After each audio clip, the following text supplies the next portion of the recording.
I don't ever slow up, no I don't take shit. I got no love for the fakeness. If you wanna play tough and wanna hate this, I'll always show up. I don't ever slow up, no I don't take shit. I got no love for the fakeness. If you wanna play tough and wanna hate this, I'll always show up and make a statement. I don't ever slow up, no I don't take shit. I got no love for the fakeness. If you wanna play tough and wanna hate this, I'll always show up and make a statement. Everything I do so instinctive and so passionate. Every word I move so descriptive like an adjective. I got a vendetta against people who patented being negative when you should be getting after it. I got facts over tracks, this and that. Spitting slow, spitting fast. I could roast, I could gas. Think I'm okay at last, but I don't know if that can erase all the past. And the pettiness, a reflection of the emptiness. Hilarious, you think you're worth my time, you're delirious. Mysterious, because you hide behind a fake exterior. Interior, you know I'll always be a bit superior. Get off of me, this ain't no humble brag. I want you to hear words, you can say them back. I want you to feel free from the chains that last, and to believe in what you got, it was built to last, yeah. Now that I've been put through hell, I never got anyone's help. I had to do it all myself. I don't ever slow up, no I don't take shit. I got no love for the fakeness. If you wanna play tough and wanna hate this, I'll always show up and make a statement. I don't ever slow up, no I don't take shit. I got no love for the fakeness. If you wanna play tough and wanna hate this, I'll always show up and make a statement. I don't ever slow up, no I don't take shit. I got no love for the fakeness. If you wanna play tough and wanna hate this, I'll always show up.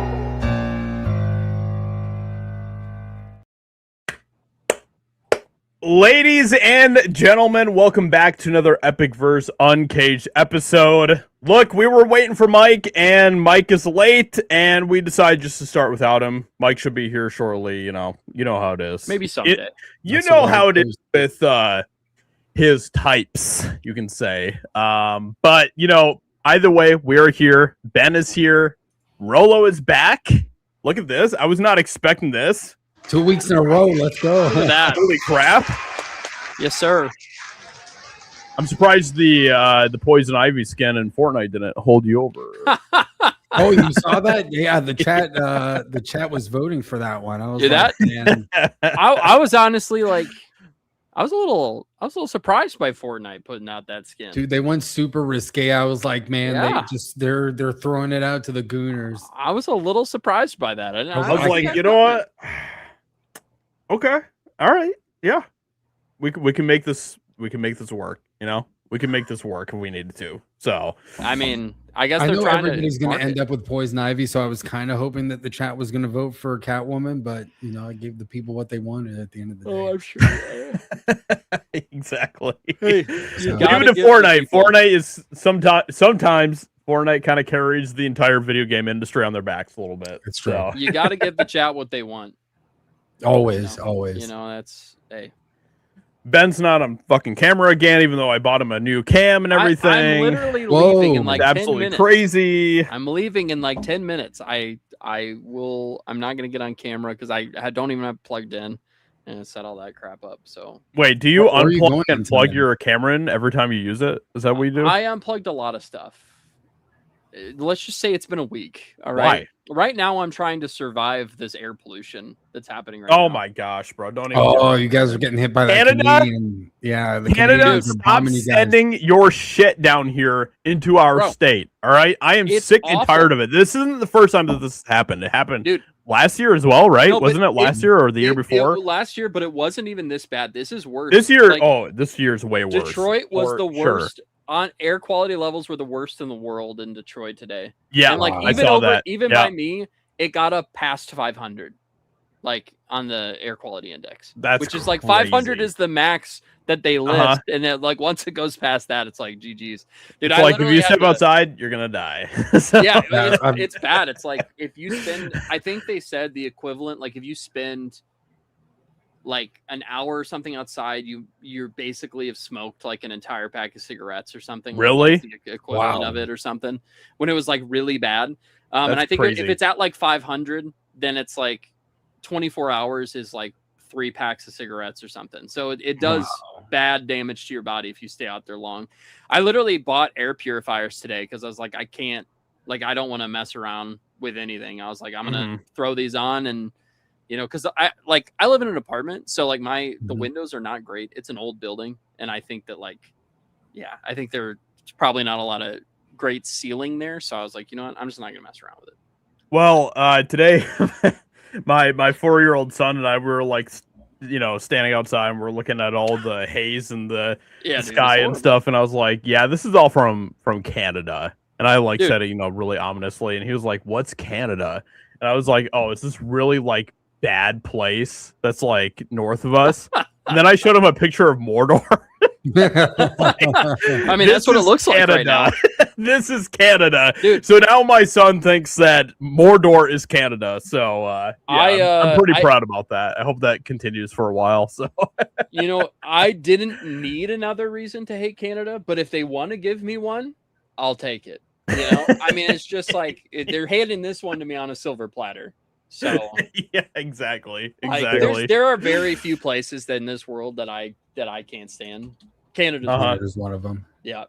No disrespect to any Canadians that are in the chat. Obviously, if you're here, then you're an all right person. You're all right, but you can find all right individuals in whatever country. You're all right, but your from, state, your country's ass. Okay. What's the line from Gold Member? There are two things I can't stand: people that don't tolerate other people's cultures, and the Dutch. But for Ben, it's the Canadians. Yep, exactly. Yeah, I mean, I will fully admit this. I'm not a racist, but I am a nationalist. All right. And every other country outside of America is dog shit compared to us. Okay? I've been to a lot of countries. Except for Japan. Japan's all right. Japan's all right. pretty goated. I live there. I can vouch for it. Phil's cousin dropped 50. Oh my goodness. Oh my gosh. 50. Rolo is ready to get Ben out of here. Kick Ben in his weak lungs. All right, don't kick me. I'm literally going to be gone in 7 minutes. So I don't know. I mean, he did send a $50 super chat now, and I will leave now. I need to. We do have a replacement for you. We have Turd coming in, so I gotta get to the theater in time. What's up? I gotta get to the theater in time for this Dune stuff, which is I'm far more excited about than this movie. So. All right. Well, you have 20 seconds to say whatever you want to say, Ben. All right. Peace out, guys. Love you all, and I will see you later. Have a good conversation and a good talk about the Odyssey tonight, gentlemen. All right. All right. Bye. Bye. There you go. He's gone, ladies and gentlemen. I thought he was going to say something a little more spicy than that, but, here we are. No, I figured he was going to talk about Power World and like his server and like how he's into it now and all that stuff. Bro, Ben has been like messaging me every day, begging me to play Power World with him every day. I downloaded it, but I haven't played it yet. I've been like jumping between a lot of stuff. I've been completely obsessed with storing games at the moment. So Warframe has me by the balls again. So I've been just all in on Warframe. So I played Warframe years and years ago. If you played it years and years ago, then the game is completely different than whenever you played it. No, I know. I played it when it came out on Switch, actually, for the first time. Okay. Yeah, that was tried it out because I was like, I want something like Destiny, but on the Switch. And then I started playing it. And I was like, yeah, this is pretty awesome. And so the game is amazing. I downloaded it on the Switch too again the other day. And it synced up everything. And I was like, holy crap, look at all this stuff that I got for not playing for like 6 years. Yeah, exactly. I know how that goes. Yeah, I'll disappear like a few months at a time from Warframe, and whenever I come back there, I was like, hey, here's a coupon for 100% off on all platinum. And it's like, all right, I'll scoop some of that up. Sure, why not? It says Warhammer Dark Tide's been going hard. Yeah. My brother plays that like crazy. He plays that religiously, and he plays Space Marine all the time. Space Marine. Yeah, I gotta check Space Marine out at some point. I feel like you'd really like it. I probably would. I've seen gameplay of it, and it looks really, really fun. So yeah. I have played a little bit of I haven't played Dark Tide, but I played Vermintide. Is that the other one that they did? Yeah, Vermintide was pretty fun. I enjoyed I enjoyed that. So, I played a little bit of Dark Tide as well. I just haven't had the chance to sit down and really go for it. I've been playing a lot of single player games lately. That's really what I've been in that phase. Is Dark Tide another kind of horde shooter? Yeah, it's just the 40K version pretty much of Vermintide. And Space Marine is kind of like that too, right? It's kind of a Space Marine has more of a campaign, and so I would say that Dark Tide is like Left 4 Dead, kind of like that with missions. Space Marine is more like, it's a little bit more like Gears of War, but with better movement. Okay. And like massive battles, like insanely sized battles. So nice. It's like Gears of War on steroids. The Warhammer universe is one that I haven't really dabbled in too much because I'm afraid that if I start to, then I'm going to get completely sucked in. I don't know if I have the time for that in my life. I'm just like, I know myself, and I know that I can get kind of obsessive about things like this sometimes. Dude, yeah, that's exactly how it is. It's so deep. And then which one is the other good game that they've got? That's the CRPG. The Trader game. Gosh, how could I forget what that's called? They've had a really good run of games lately, and then they're going to have the strategy game that's going to come out soon as well for it. And I mean, I did see stuff about the strategy one. Yeah. Yep. So I think that's 40K is an addiction. Yeah, that's why I'm worried about starting to get into it. I mean, you start with like the tabletop, you've got all that stuff, and you go to the books and all the lore. Well, I haven't gone in super deep with it either because I feel kind of the same way as you do, but I played enough of the games, I really enjoy the universe and the aesthetic and everything behind it. It's just, if there's like really good badass lore behind like a something that I'm enjoying, whether it's a movie or a game or something, then I'll get really sucked into it. So yeah. Dawn of War 4. So that's the strategy game that's coming out soon. All right. So we're going to talk about the Odyssey tonight, chat, by the way, just so you're aware, but we're going to wait for Mike to come in. He and I have both seen it, and we're going to give our thoughts on the film in a little bit. Should be interesting. This film is shaping up to be to me, this kind of feels like it's the next Batman v Superman in some ways, because I see people on all different sides of whatever political spectrum or whatever you want to look at that are either crapping on the film or loving it. Some people, even in our own circles, you could say, are kind of glazing the film a little bit, and then others are not so much. So it's going to be very interesting to see where the conversation for this film continues to go. We're going to talk about it tonight. So Mike and I will be giving our thoughts. I think we're probably the only two that have seen it. I don't think Rillo. No, I haven't seen it. So, unless I'm completely wrong about that turd, if I am, you can yell at me. That's totally fine. Okay. I'm right as usual. Got it. So thanks to X-Ray Girl for rating. Hey! Oh yeah, look at that! Look at that! X-Ray Girl raid. Thank you, X-Ray Girl. We appreciate that. You absolute legend. I gotta play my traditional music here for the raid here if I can find it. There we go. There we go. Perfect. So Turd, how is everything going? What have you been up to these days? Any new games you've been getting in or anything like that? Or I had a grilled cheese sandwich earlier. That was pretty good. Can't go wrong with that. Hell yeah. I had a pizza at the theater. Games. So, I'm pretty happy about that. I was like, you know what? I don't know what direction this movie's going to go in. I should probably get something to at least give me some sort of enjoyment while I'm watching this. So I got an entire pizza for myself. So nice. But that was kind of nice. The woman that was taking my order, though, was, oh my gosh. It was like her second day on the job, and I was trying to be patient, but I was already running late. I was already missing like the first like a couple of minutes of the film, and she was like, she could not understand at all how to do anything on her computer and stuff. Like that sucks.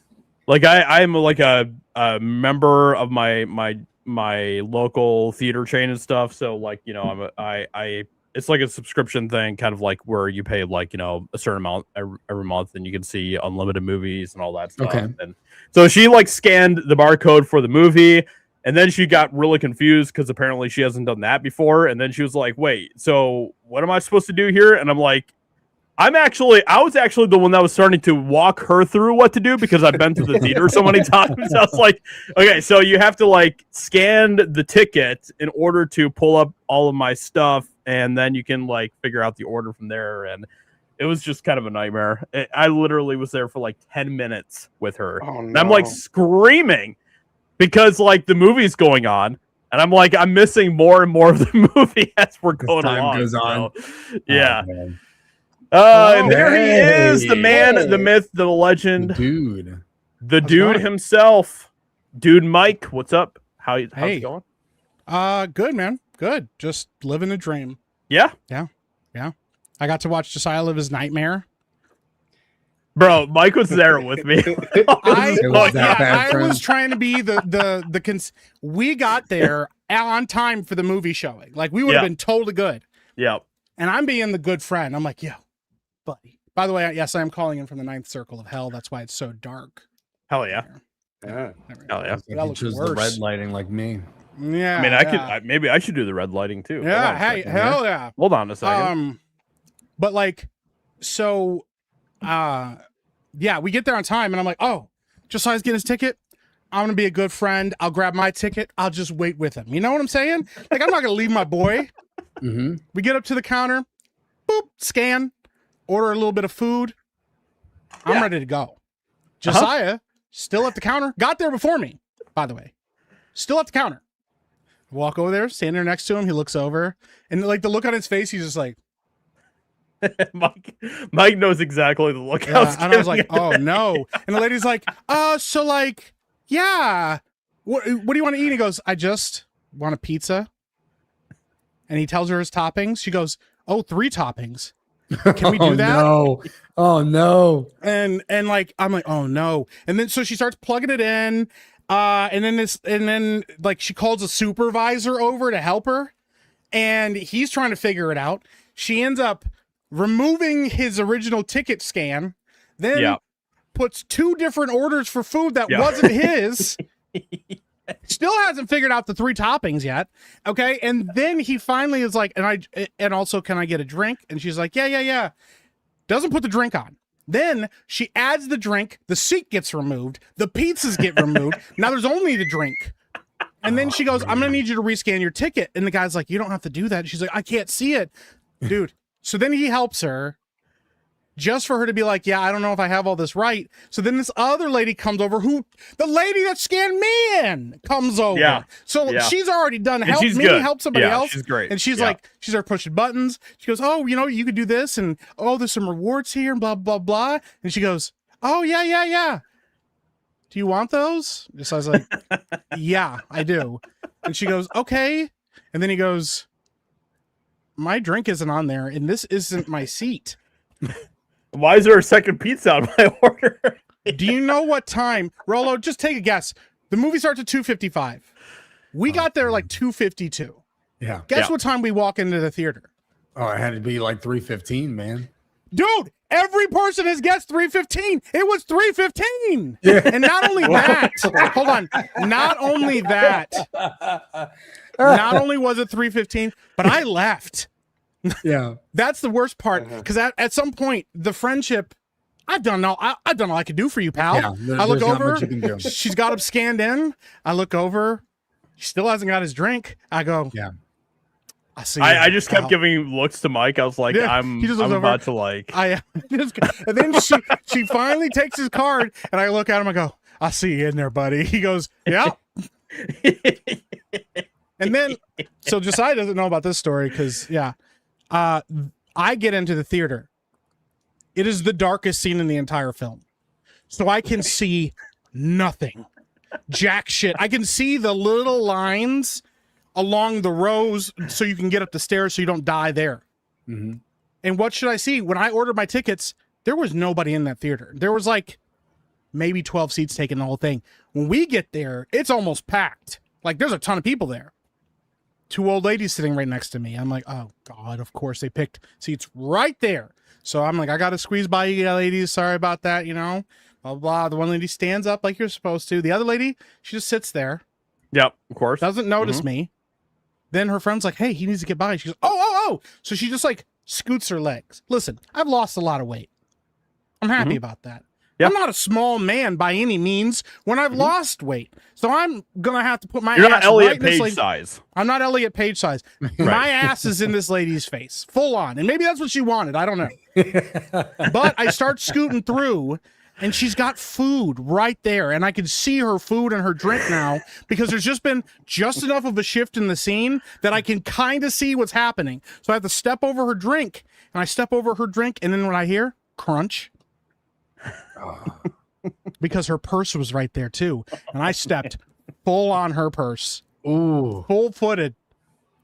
Then skipped over it. You know how you like crunch down and you like scoot your foot really hard?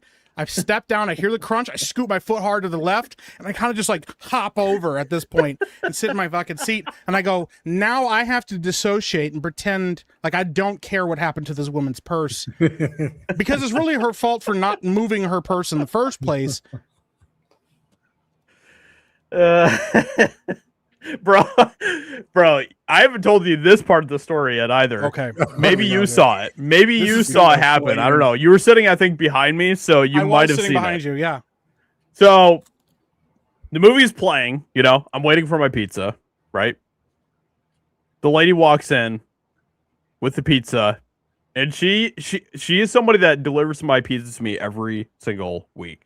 So I don't know if she recognized me or not, but she like came in with the pizza, and she was like really confused. She was like, I think there's something wrong with your pizza. And I was like, what do you mean? And she was like, it only has cheese on it. It doesn't have any toppings. And I was like, that's definitely not right, because I asked for 4 toppings in total on my pizza. She was like, yeah, that just seemed really weird to me. And she was like, I'll go get you a different pizza. What?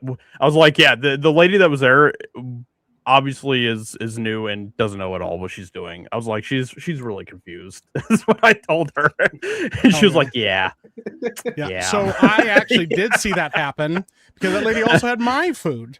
And I look over, and yeah, I saw her with the pizza. You can see now because the movie's moving. You can see that it's just a glazy cheese. It's just shining because it's just nothing but cheese. Nothing but And cheese. I just look over at Josiah, and he just does this with his hand because they're obviously talking to each other. She just walks away with it. Dude, it was wild. Yeah, it was very, very, very wild. So yeah, it is what it is. But I do want to make it a quick announcement. I don't know, Josiah, if you said anything. I have not. I'm not going to say any details.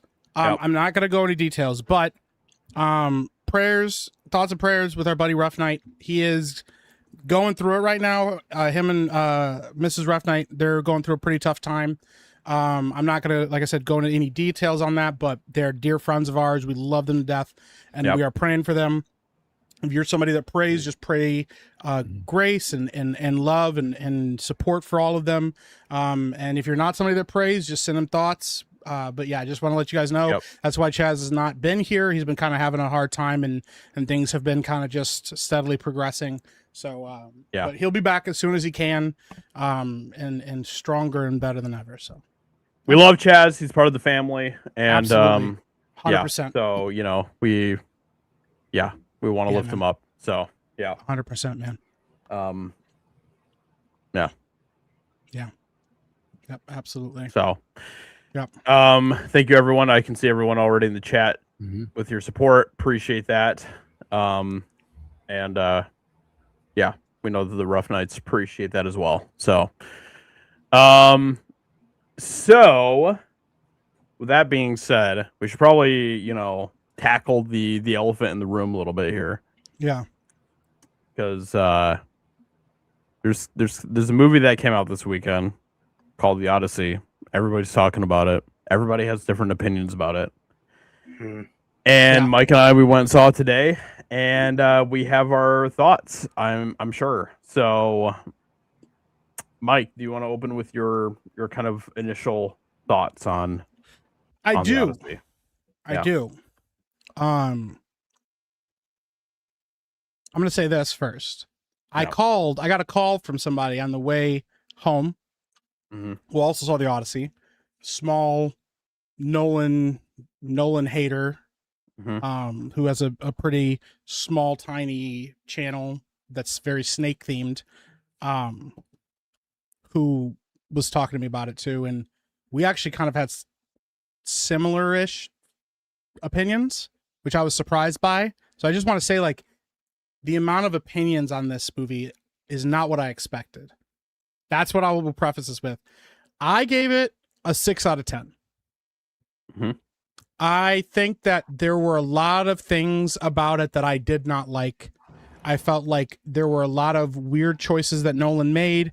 I feel like there is some real problems with this movie at times. There are also some really, as a filmmaker, there are some technically masterful shots in this movie. There's some really cool set pieces in this film. I've also seen it twice now.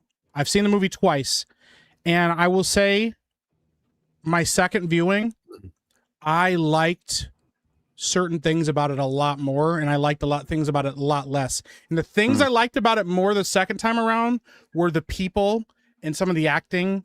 Tom Holland actually gives a really nuanced performance in this movie that I didn't see as much the first time around. Matt Damon actually works really well the second time I watched it. I liked him a lot more the second time around. What I like less is all of the supernatural and mythological stuff. Not because I don't like that side of it, but because as you start to watch it, and when you watch it again with less spectacle behind your eyes, it starts to feel like those moments are actually tacked on moments that are not celebrated moments of the film. That was, I think, so, like, overall 6 out of 10. I have some real problems with this film. I don't think that my opinion has shifted, actually. I think it's actually kind of solidified. 6 out of 10 is for me. I know some people are like, that's way too high. That's way too much, that, you know, blah, blah. I don't care. Like, I was going to give an honest opinion about this film. If I love this film and thought it was a masterpiece, I was going to say it. It is not a masterpiece.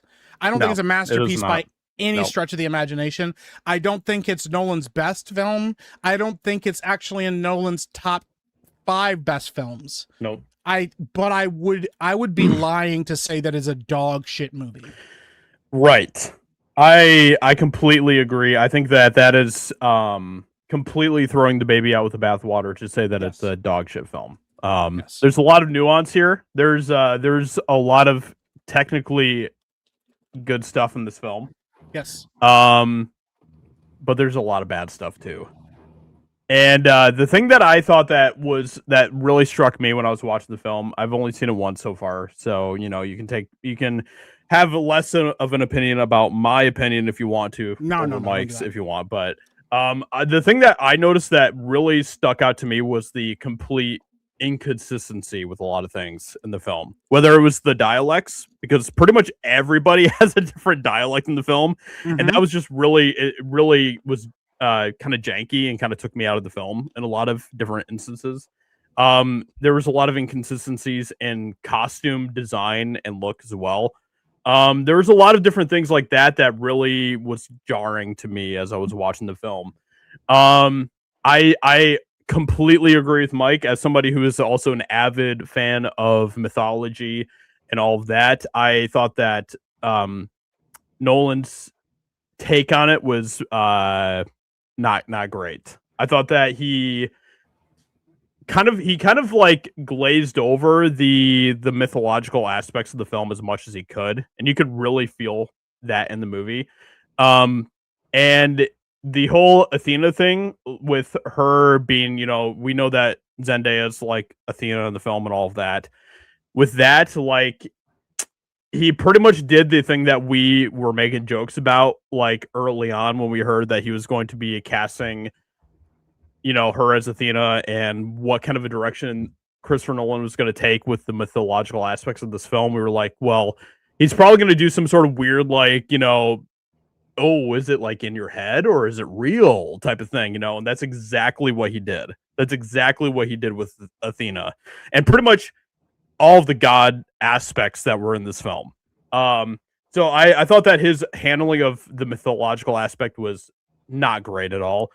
I think that this film is, you know, kind of a disrespect in some ways to the Odyssey story, to be completely honest. It really was kind of in some ways, it's not as, I wouldn't say it's as bad as what Rian Johnson did with The Last Jedi with the Star Wars franchise. Oh, interesting comparison. But it was kind of on that level almost. Interesting comparison. That has become the narrative that I have heard starting now the most, that this is the last Jedi of Nolan films. Because of how split I think this is going to make everybody. Yep. So yep. I also agree. So it's weird because on second viewing, I'm not going to spoil anything, by the way, chat. We're not, don't worry about spoilers. Rolo, have you seen it yet? Mm-mm. No. Not okay. All right. Turd, have you seen it yet? No.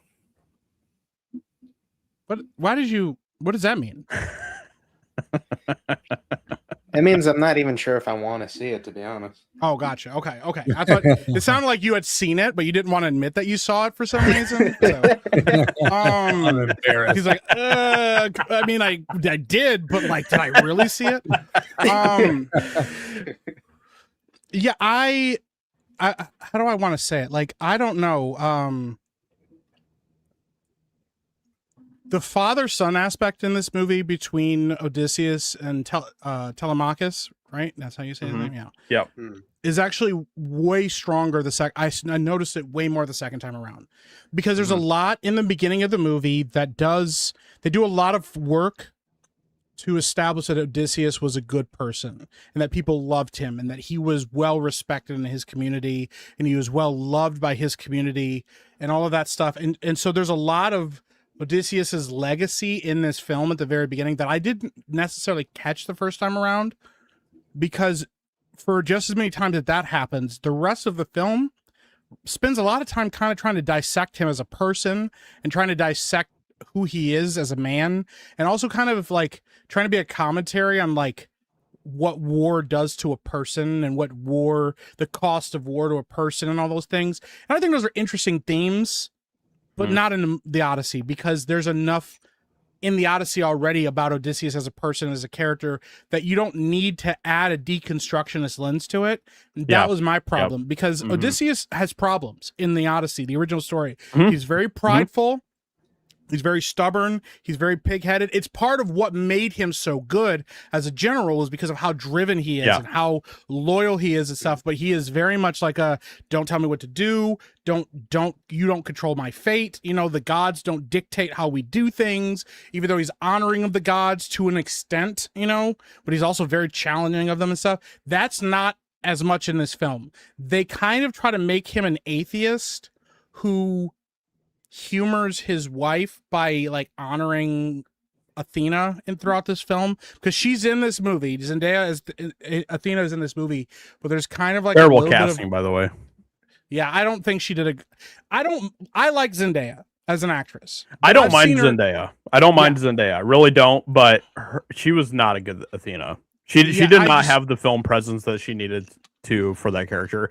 Now, part of it, I can't really explain it too much, because Christopher Nolan kind of has a weird kind of like twist that he does with Athena in the film that kind of explains in a way why she is Athena in the film. Yes. But I didn't think that she was a great choice for the character. Yeah, so. I don't either. And as weird as it may sound, I would have almost preferred like like Anne Hathaway to have been Athena and like Zendaya to have been like a different character. Like Charlize Theron plays Calypso. I would have preferred Zendaya to play Calypso. It might have had a feeling like it might have added to the mythology of like Calypso is like a demigod, or you know, she's not quite what she seems or something, but we don't get that. Calypso's just like some random chick. Yeah, there's just a lot of little things there. You guys are the first person I've mentioned this to, and this is the first time I've ever said this to anybody because I did not tweet about this.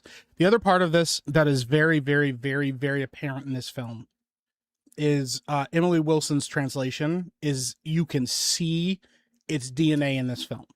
There are a couple moments where characters do or say things that you can tell are them trying to pay off the like, we're empowering women with this moment. We're reminding women of like, you know, we're reminding people of the horrors that the lesser people have to experience around other people. There's like moments of like, you know, there's like a moment with like a person being mistreated. There's other person coming to their defense for a reason. There's a moment where a character lashes out in a specific way and they're like responding to their trauma that was put on them by like a thing that soldiers did to them, specifically male soldiers did to them. And they make a very pointed, very almost heavy-handed like dialogue delivery about men and how wrong and how evil men are and stuff. And you're like, I don't think that was necessary, because in the story, the reason what happens was more than enough of a reason for this to be a problem for this person. So like that was, yeah. So I mean, you can definitely tell they kind of like lean into the adaptation of the Odyssey that was written by that feminist or whatever that was used. So. And the Effete, that's actually a bad question. An iconoclast is probably a better description. He's not anti-gods, but he's very flippant about them, and he doesn't really truly like care about them like in the same way. Like a lot of people are like, oh, you know, we have to honor this. There's also like a thing about like the law of Zeus, which in this they explain the law of Zeus is like do unto others if you would have them do unto you, which is biblical. And that's kind of which like has never been a thing that was in any of the Greek mythology. No. Like ever. So, no. And so like the carry through on that is like the idea is that the gods are always present in everyone's lives. But there's a couple things that happen, and I caught this way more the second time around. It just like so something that happens in the movie, especially in the very beginning of it, is somebody will say something. And they'd be like, oh, I don't know how the gods would feel about that. And then, no joke, right after they say that, there's like a peal of thunder, and everybody goes, and it happens like 3 times in like the first like 30 minutes of the movie. And it happens throughout the film multiple times throughout, because that's supposed to be Nolan saying that the gods are like around. But like, somebody pointed out that's like a joke in like what is it? Young Frankenstein. They mention this character's name and like lightning strikes and thunder peals, but it happens enough times that it starts to feel like a joke. Like they're like, oh, I don't know how the gods would feel about that. You know, you know, and I'm not like the story's been out for 30,000 years, guys. Here's the thing, it pretty much follows beat for beat the highlights of the Odyssey. But the problem is when you remove the gods from the story in such a way that Nolan does, it removes that connective tissue between beats. And so then the movie becomes very, and that part of it is why, to me, it suffers as a story, because the gods being involved in this are part of the reason things are happening the way that they're happening. You know, for people that haven't read the story, surprise, surprise, Odysseus in his actions with the Cyclops are what directly lead to him not making it home right away. But in this, they're kind of like, yeah, we're gonna head home. We're just gonna head home then, you know. And they're like, okay, let's head home, you know. And they're like, oh man, we messed up. It's gonna take us forever to get home because we just like didn't follow like a very specific route. And you're like, why wouldn't you follow a specific route home? That doesn't make any sense. Like, are you like that's dumb? But when you have the connective tissue of Odysseus intentionally disrespecting the gods and them being like, hey man, this guy kind of needs to learn a lesson, or his men are unruly and don't respect him. Those things and the consequences of those things happening in the world, it makes that connective tissue feel better. So this is like very bone on bone in a lot of ways. And so there's a lot of like feelings of like things just kind of happen because they happen, and it makes the mythological things not feel good. Yeah. Yeah. And I will say this flat out too, because this is another part of it. There's in the story of the Odyssey, there's a very big set piece with Charybdis and Scylla. And Charybdis is like a giant whirlpool who like 3 times a day like sucks in a ton of water and fish and boats or whatever's around her. And then Scylla is like a creature that lives in the like these mountains, and she'll just pluck people away. Scylla looks terrible in this film. Yeah. You get a very brief look at it, and it is literally one of the worst looking things I've ever seen. It looks like it's straight out of a straight to DVD movie. It looks like something from the Sci-Fi Channel. Yes, 100%. And the way it happens and the way it plays out looks terrible. They're like, guys So are like, bad, dude. hey, we did it. And then you just see like this weird, like it's not a tentacle. It's like a fucking. It looks like an elephant's trunk almost. Yeah, Like, it looks like an elephant's trunk, like a dirty brown elephant's trunk, just like, whoop, and you're like, what happened? And they're like, oh my god, or whatever, and it's just like, whoop whoop, and you're like, what? What's happening? And like, there's no fight. There's no like, what do we do? Let's figure something out, or let's be clever. No, it just happens, and then they're like, oh, all right. Well, I guess that's over. And that's straight up how it goes. They're like, ooh, yikes. Man, that was bad, you know? And then they just like fucking move on. And like, there's no like, That's one of the big problems that I have with this film, is that I think that the emotional impact at the end of the film with like, you know, Odysseus returning home, reestablishing his order at the house and all of that type of stuff. I think that stuff was fine in the film as it was, but it could have been so much more impactful if we actually had that as a clear motivating factor for him throughout the rest of the film. And we just didn't really. Like the fact that like even at the beginning, like he and his crew were like, hey, let's go on this like random detour before we go home, just for kicks and giggles, you know, some boy time, you know what I'm saying? And all of this type of stuff before they even went home in the first place was just weird to me. It's like, why wouldn't you want to just like go fucking home after spending 10 years away in this war? And like, I think that like the emotional impact that you probably have heard some people talk about at the end of the film with the third act and all that stuff of Odysseus when he returns home, it's fine in the movie. But it could have been so much more impactful and so much better if we had more of a lead up to that payoff at the end of the movie. So yes, yeah, I it just didn't really hit me the way that I was kind of expecting it to, from the way that I heard people kind of describing it and stuff. Yeah. So yep. Who's the better Odysseus, Matt Damon or Sean Bean? I'm gonna be honest. Obviously Sean Bean was pretty underdeveloped. It wasn't his movie. Yeah. Yes. Mm-hmm. I honestly think Matt Damon does a good job. I do. Mm-hmm. The problem is for him, he would have benefited from actually having been given a dialect. I think you would have been more immersed in his story. For a lot of it, I'm actually not bothered by the modern dialogue or like that they just speak plain English. That doesn't bother me as much. It's just that sometimes you would hope for like a little bit more like sophistication or like immersion, and it's not there. Because like the second time around, there's a scene in the very beginning of the movie that they do when they first, the way they introduce Matt Damon's character and Odysseus in the story, they actually like obscure him, or they show him from like behind or the side of him. You see like profiles of him on how other people see him in the very beginning of the story. And I like that because it's kind of like, it reminded me of like those 80s movies where like you open up and you're like a warehouse and your shit exploding, and like you see the guy's gun and he like shoots a bad guy and the guy like falls to the ground, but you don't see the full reveal of the guy at first. And then like as the movie like progresses, that opening scene, then you finally see your hero, like your titular hero in the camera and stuff. Mm-hmm. They kind of build that up a little bit in this, and then they reveal it, and it's cool.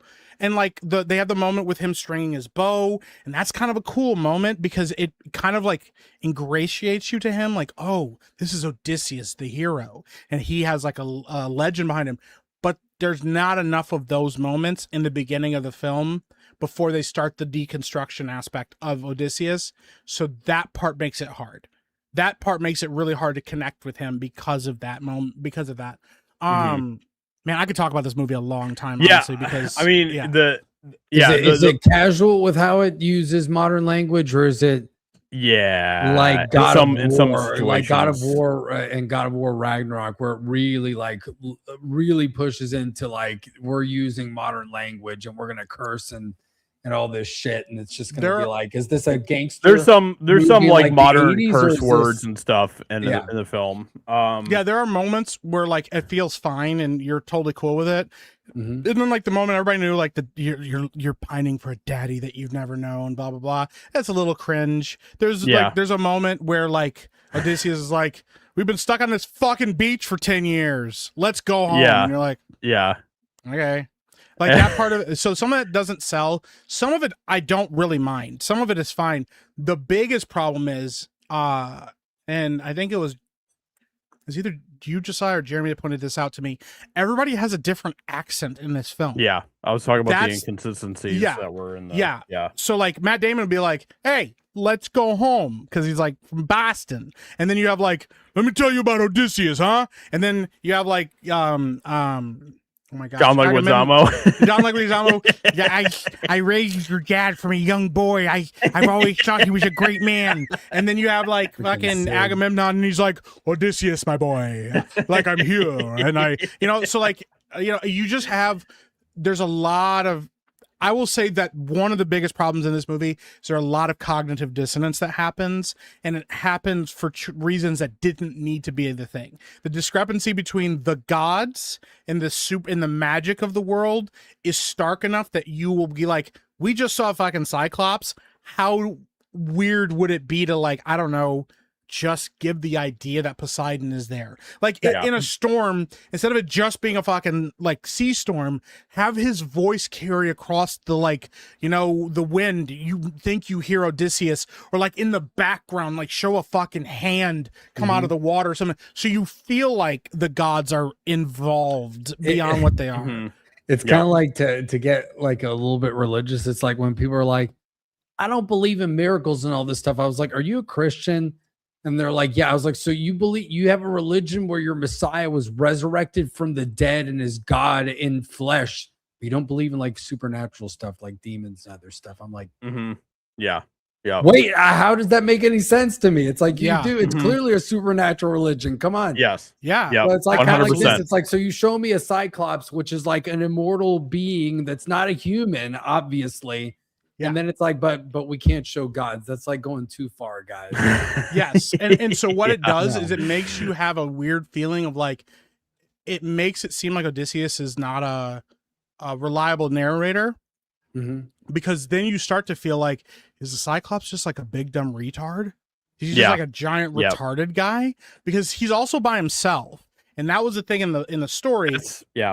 I will preface this too, because dude, there's so much, we got so much ground we got to cover in this, but I will preface this. If you know the Odyssey story, you'll like this movie less and less. If you don't know anything about it, 100%. Or you have a passing knowledge of the Odyssey, because many people have already read it. If you have a passing knowledge of it, he hits enough beats accurately enough that you'll be satisfied with it, if that's what your take on it was. But if you know the story, if you've read it recently, you will have a lot of problem with this film, because the Cyclops is not alone on the island. There's multiple Cyclops on that island with him. Like that's kind of a whole thing of that island, is that it's a whole island of them, which is why it's so egregious when Odysseus and him clash, because it's not just an isolated incident, but that's how they treat it in the movie, is it's an isolated incident. And then they have to explain it to you, because he starts like crying out about Poseidon and upset about Poseidon, and literally one of his soldiers tells Odysseus,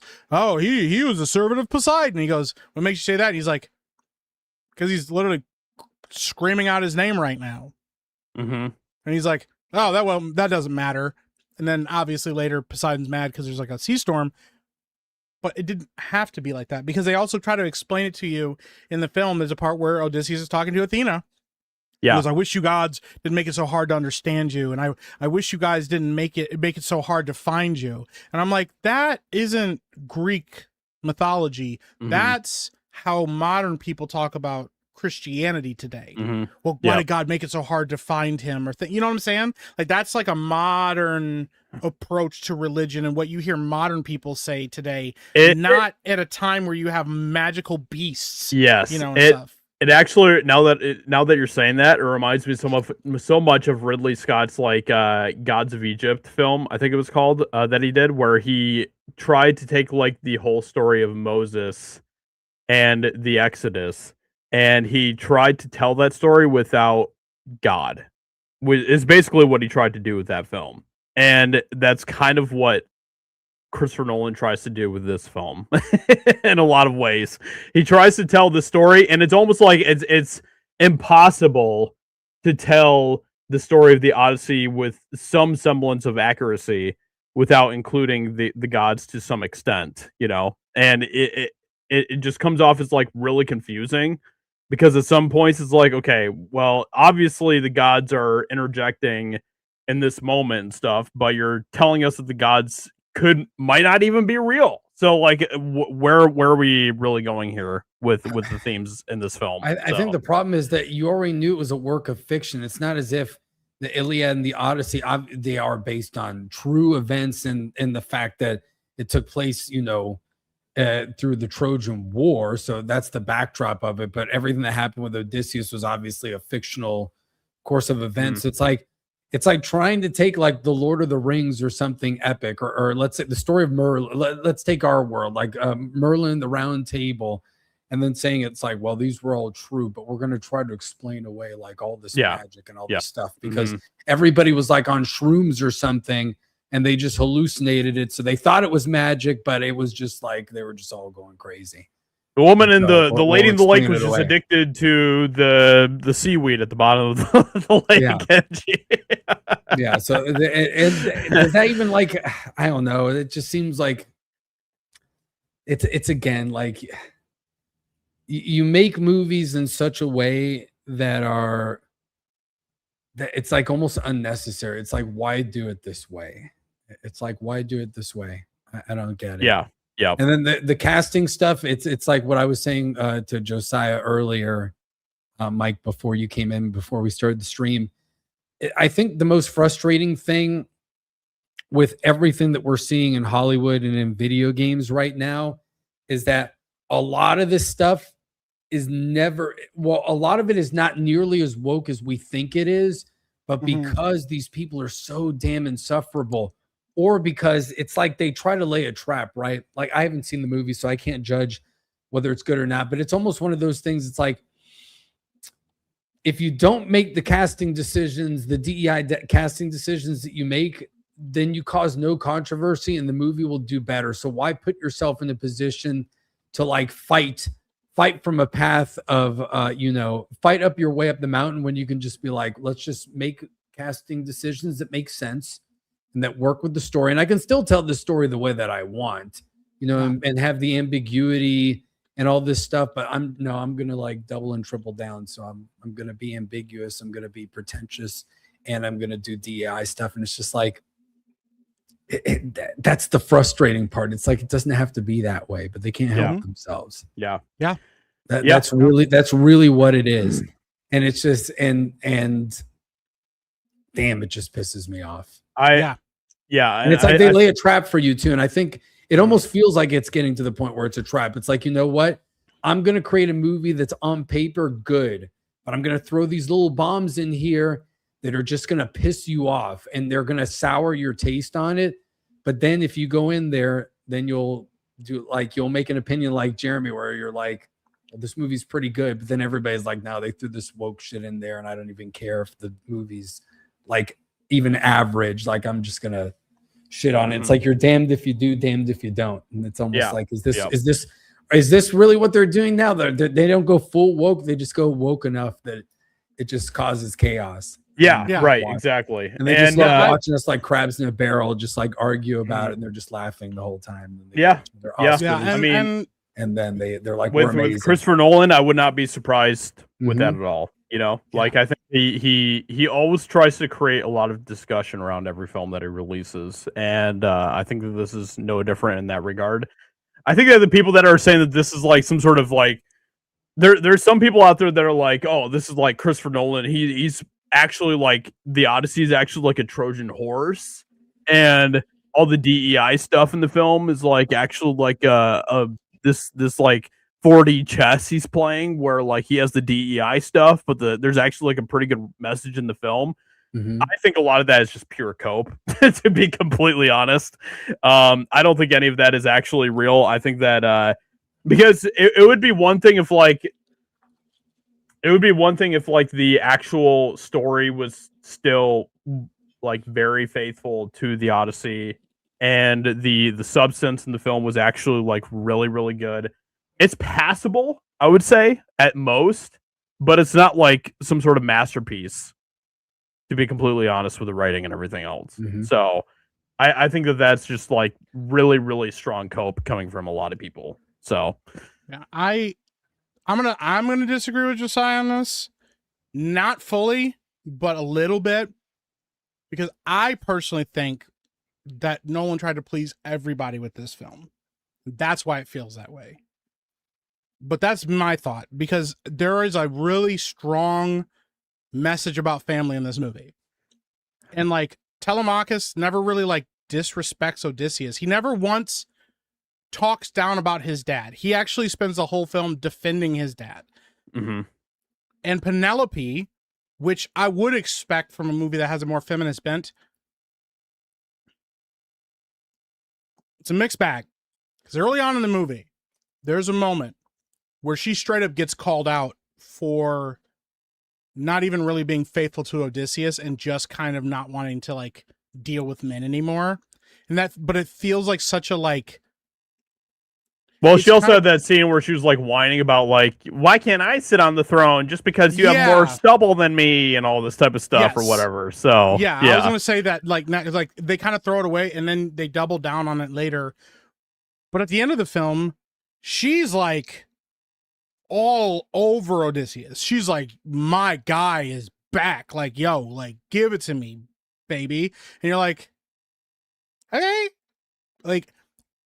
So my thing is this, I'm not praising Nolan for it, but I do feel like he tried to thread a needle here by hitting everything. And the reason I say that is because for as many things as I don't like about the movie, he'll do something in response to it like he knew that somebody was going to critique it.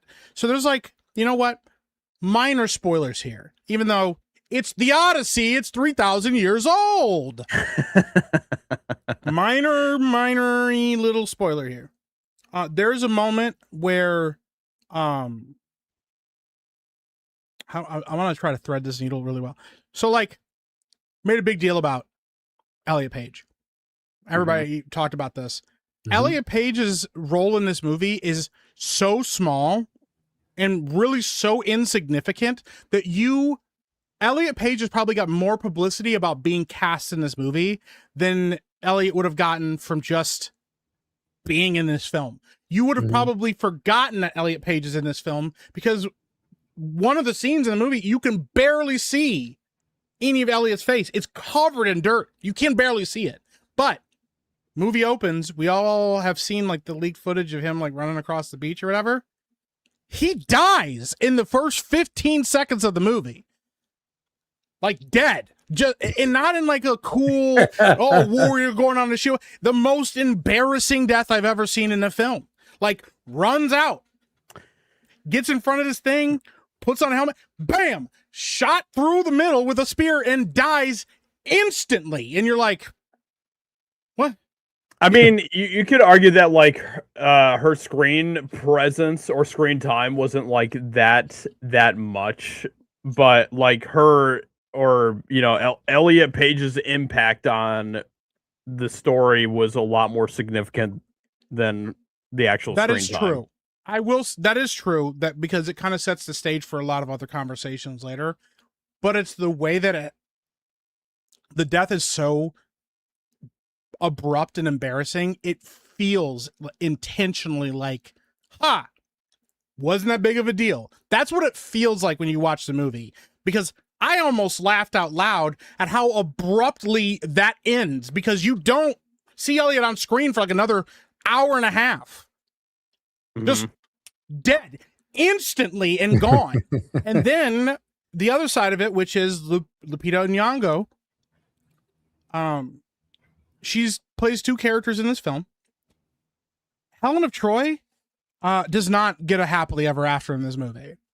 In fact, her like the reveal of her fate is kind of like woof. You know what? Minor spoilers. I tell you, I'm gonna.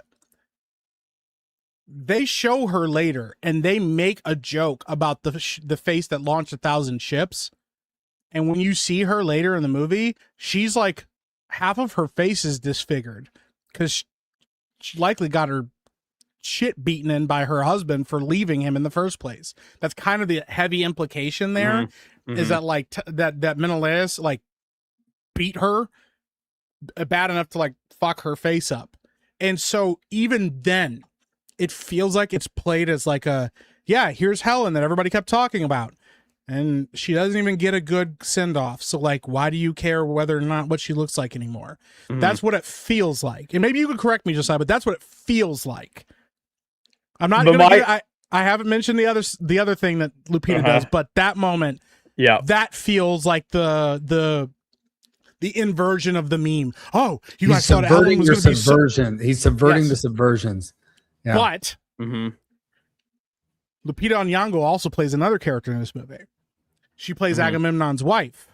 And in the original Odyssey, Agamemnon, when he returns home, finds out that his wife has been shooking his cousin.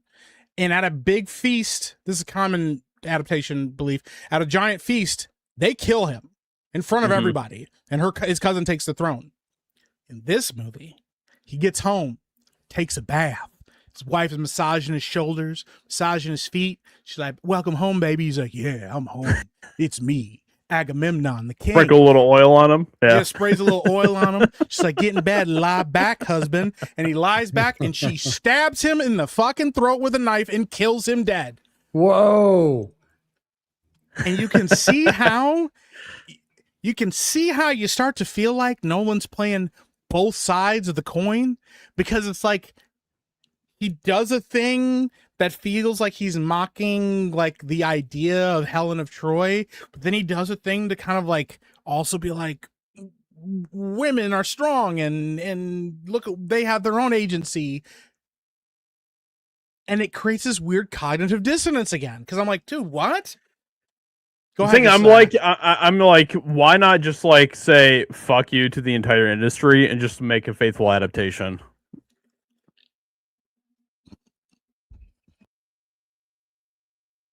You're supposed to be the king of Hollywood. You're supposed to be the guy. You're supposed to be, according to sources that I've heard from the Christopher Nolan glazers, you're supposed to be the guy that can get whatever you want in the industry and do whatever you want. And everybody will bow down to you, be like, yes, Christopher Nolan, whatever you want. You want me to suck your dick a little bit? I'll suck your dick a little bit, Christopher Nolan. Whatever you need, Nolan Daddy. Yeah. If that is the case with this guy, then why the fuck put any of this DEI bullshit in the film in the first place? That's where I'm at. That's where I'm at with the whole thing. That's why I think it's kind of cope with some people. Then you say that, but doesn't it, some of those scenes feel like he's taking a shot at the people that praised it. That's why I'm saying it's a mixed bag, because there's a lot of interpretations you can walk away with. Exactly. Of what Nolan is doing 100%. In this film. The problem is that Nolan will give an answer later on. Like he'll be like, I don't even know what I meant by what I was trying to do with this casting decision. Nolan's like, I don't even know. Like, I don't even know what the end of the movie was. Like, I don't know what my intention was, and it may have actually been a mistake, but it is what it is. So you're right, because he is a master of like obfuscation. He always has been. He is never going to give a straight answer about things. Never gave a straight answer about. And honestly, that works in his benefit 100%. Yeah, it does, because you can never pin down a specific thing about him. And it's funny because the one movie that he got probably the most flack for making certain decisions was Batman. because they're pre-established characters who are so recent in people's memories that he couldn't lie about it. Yep. Even if he tried to. Mhm. So like, yeah, so there's that kind of stuff. The suitors, I don't know, man. The suitors are so hit or miss too. Mhm. Like the cast of them. I thought Robert Pattinson he did a fine job. Yeah. I wouldn't like I see some people saying he used like the best performance. I honestly, and this is kind of wild because I did not expect this at all. I think that Tom Holland honestly had one of the best performances in the film. I agree. 100%. Which I was not expecting at all. But he absolutely did. Like he in a lot of ways he is kind of the emotional core of the film in a lot of ways, and he does that very, very well. So he is the driving force of the movie because he's the only one, including out of Odysseus too, he's the only one that is like pushing the plot forward. Like, I'm gonna find out where my dad is. Odysseus kind of is responding to things, which is also a failure of the movie itself, because in the books he's not, or in the story he's not passive in his story. He's actively involved in what's happening. You know, a lot of what happens to him is because of other people not listening to him or following through on something he said, or in direct response to him making a challenge or making a decision that he knows may go sideways. That's not you don't see that in here, but yes, Tom Holland is also, I agree, the best performance in this. Like, does a great job, and like actually good acting. A lot of nuance, a lot of subtlety there. Even his approach to like when Odysseus returns is a very interesting moment between them and his father, who he never really knew but wants to honor it. I liked that moment. Yeah. I just wish we say, would have had more lead up to those types of moments and stuff, I guess. I agree. So I agree. There's also a moment with a dog. Yeah. I'll say that. That's probably the most fleshed out moment or fleshed out relationship in this story. And boy, oh boy, is it sad. Because they set it up, bro. There's like there's a moment in this movie that happens, and it made the entire audience gasp because the way it's so abrupt how it happens. You're like, yo, what? Did that just, what? I'm trying not to spoil anything. I don't think that's a major spoiler. So yeah, it's not a major spoiler. So in the Odyssey, a big thing that happens for Odysseus when he returns home, and he reunites with his dog, because his dog, like, he knew him, and his dog basically like literally waited for him to return home before he dies. He's like 20 years old and he's decrepit and he's just laid up. Can't walk or anything. Can't walk or anything. But Odysseus comes home and he's like, oh, like my dog. And they have like a moment. And you're like, bro. Yeah. Man and his dog. In the beginning of the movie, they show you how he got his dog. And it's just John Leguizamo on the edge of a cliff with a basket full of puppies. And he's looking at him. And he just throws them off a cliff. Just tossing them off because they're runts. And I was like, hey, yo, what are you doing? And then just so casually too. Just like so casual. I was like, I know the Greeks did that, but like, damn, dude, I didn't need to see it or hear it. It's like, you hear the puppy yipping as it like tumbles off the cliff, bro. Dude, it's nuts. But then he goes to like, throw this one dog in the distance. He's like, hey, no, this is a good hunting dog. John Leguizamo was like, he was so right. He understood the thing. And the dog's awesome. The dog's great. Great part of the movie. But like, dude, it's so abrupt. And like, everybody always like, oh, like, you're like, bro, like, there's no reason for that. Uncalled for. Dude, like, straight up. I was like, what are we doing? No wonder the dog liked Odysseus so much. Yeah. Like, damn, you saved me, bro. Yeah, he got his ass saved. Yeah. Yep. I mean, even John Leguizamo ended up liking the dog, so yeah, he's like, damn, this dog's kind of rad, actually. But like, I do want to give some of the movie some of the praise that it does deserve. A little bit. Yep. The Cyclops is, while I think the moment rings hollow, the actual Cyclops and its engagement with the soldiers and stuff, something I don't know I've ever really seen in a movie at this level. It was very. Yeah, like for Clash of the Titans, a lot of people will reference that movie where like the giant statues and stuff, like that's really cool. But Nolan does a great job of showing the scale of these monsters. Yep.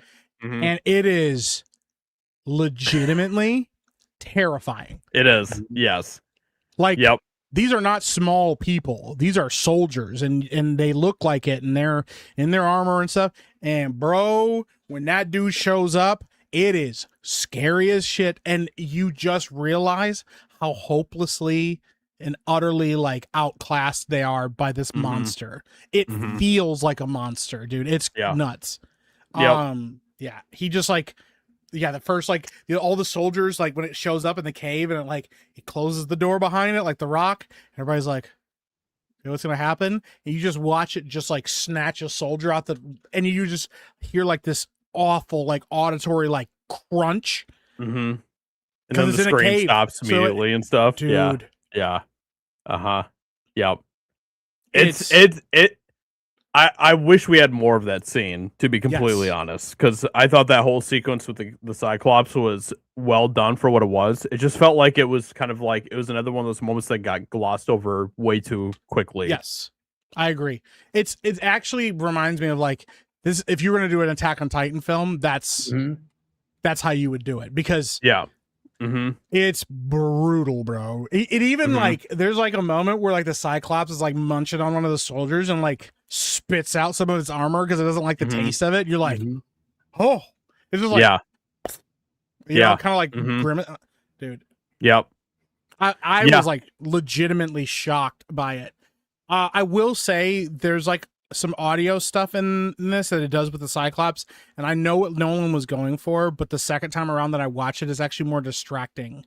Because in the moment I get what he's going for with like enforcing like the horror of like how inhuman this monster is, but the second time around that I watch it, I'm like, that just kind of feels manipulative. Like he's overly he's overwhelming your auditory senses to make you feel uncomfortable, and I don't particularly like being manipulated if I know that that's what's happening. I'd much rather be caught off guard by it, because sometimes there's some really cool moments like that, but that happens. The what is it, the Phaeacians or whatever, the giant it was okay, I guess. It's fine. They look cool. They do. But they're supposed to be like cannibals and stuff. You don't really get any of that feeling. They're just guys in like armor, like big dudes in armor. And I don't know, it just doesn't have the same ring to it. It's funny that like so many sequences in this film end with like all the dudes just running back to their ships and stuff. Like, let's get out of here. Oh! Yeah, 100%, dude. It's like, okay, so, I mean, a little bit more to the, you know, a little more fleshed out stuff leading up to that moment would be kind of nice, but you know, it is what it is, I guess. So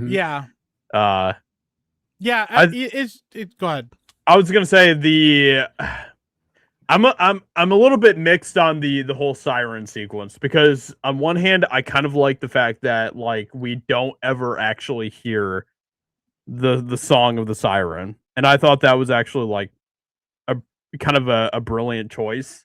You almost kind of like shift to another actor's perspective in that moment and stuff, and you know, he puts the wax in and stuff, so you don't actually hear, you just see Odysseus when he's like, you know, just completely just struggling in that moment with what's going on.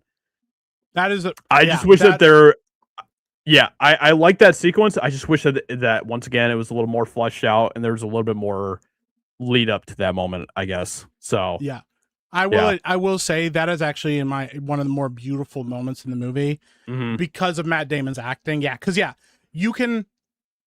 What's cool about it is like in the book, it just happened so fast. It's over very quickly. Yeah.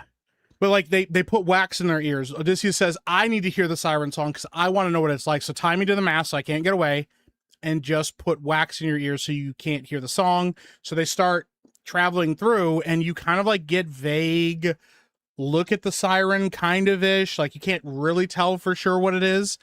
But Odysseus, like he's like at one point, at first he starts listening, and you can see like he's kind of struggling, and then he's like crying and like Mhm. weeping, and he's just screaming like I need to get there or whatever. And then I do like that they do a moment where like one of the soldiers like it's kind of like quietly takes out one Yeah. of his things to hear it, Mhm. and then he immediately jumps off the fucking boat Yep. and dies. Yep. Like he's Great. like, It was and like all the fantastic. soldiers are Yeah. fighting him. He's like swinging on him and stuff to get off the boat, and just jumps off the boat.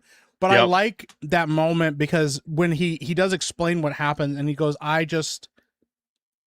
he goes like it sang me everything that I could have ever wanted, but it also Mhm. sang me all of the failures I've ever experienced as a man and the opportunity to fix them. And I was like, that's cool. That's a cool. Mhm. It's because sometimes it's played up like seduction, like, ooh, if you jump in the water with me, we can have sex. And it's like, Yeah. yeah, but like the idea that it like sang a song that is so like, and you can like, the music is very muted in that scene and stuff. Like Yes. you're almost hearing it through Yeah. the wax. And so you Mhm. go, is that the siren song? And that's a cool sequence. I like, Yeah. that's the best mythological sequence of the movie. Yeah. I agree with that. Yeah. That's a cool explanation because I feel like a man that is like a true alpha, it'll be like, oh, you can't just like seduce me with a woman. Like I'm going to be able Yeah, to resist exactly. that. Like a great Yeah. warrior is just like, nah, man, that's not Yeah. going to work against me. Like Mhm. I'm not that weak. But Yeah. yeah, then Yep. making a man like relive all of his failures, that would like hit you. Be Yes. Like, oh, like I Yep. failed my men, or like Mhm.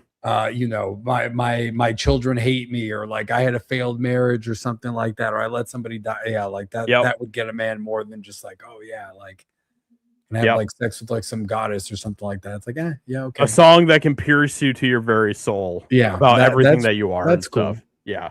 Mhm. Yep. Yeah. The Cersei sequence, I thought it was just another one of those moments where it was like it's such a big deal in the Odyssey, and it was glazed over very fast. And I thought that overall it was fine for what it was. It showed you kind of a glimpse of what that whole segment of the story was like and stuff, but the annoying thing about that was like all the like weird like feminist bullshit that was tacked on at the end of that. Yeah. But overall it was fine, I guess. It was fine for what it was.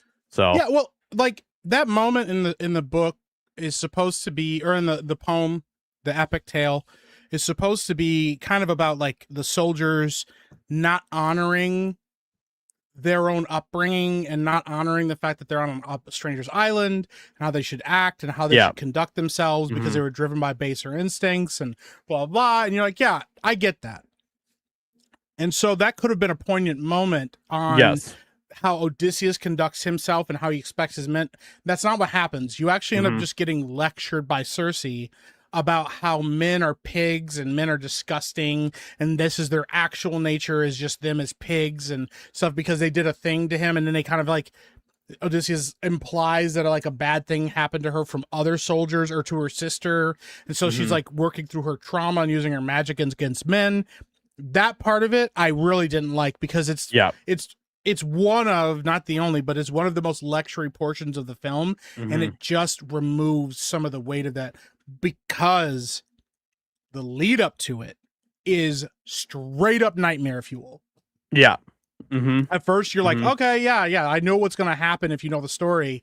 But then when it starts to happen, you know, like I kind of don't want to see this happen anymore. Like I kind of just, I want to go back to like 1990s television, just like turn him into a pig. Like, you know how they'll have like a guy standing there and they'll go like, oh, he'll like crouch down and it'll just like be a pig. I'm like, can we do that, please? Because the way it happens in this movie is one of the most disgusting, like body horror level things that I've ever seen in my life. Like, I don't even know if there's a way to describe it to a person because it's not what, like, I'd rather watch the transformation of like an American Werewolf in Paris or in London. I mean, like that. She almost like molds them into the pigs in a weird way. But it's gross. Yeah. Like it's because it's not like, some of it's a little grotesque, but some of it is also, it's the way she does it and the way they move and respond to her touching them.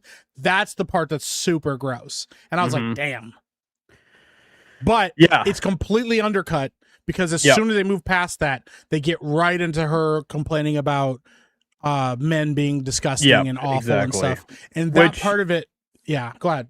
I was gonna say, like, you know, you bring up the point of like what the significance of that was in the actual epic, and I think that would have played more into like what happens with when they go to like the Sun God Island and all that stuff. And I think all of that would have just played much better into each other and kind of the build up to that moment if they had actually taken that direction instead of just, you know, tying it into some sort of feminist slop or whatever in that sequence. So yeah, because what it does is it belies like a bigger issue with the story, which is that it feels like the people that wrote this don't really care and don't really understand the Odyssey.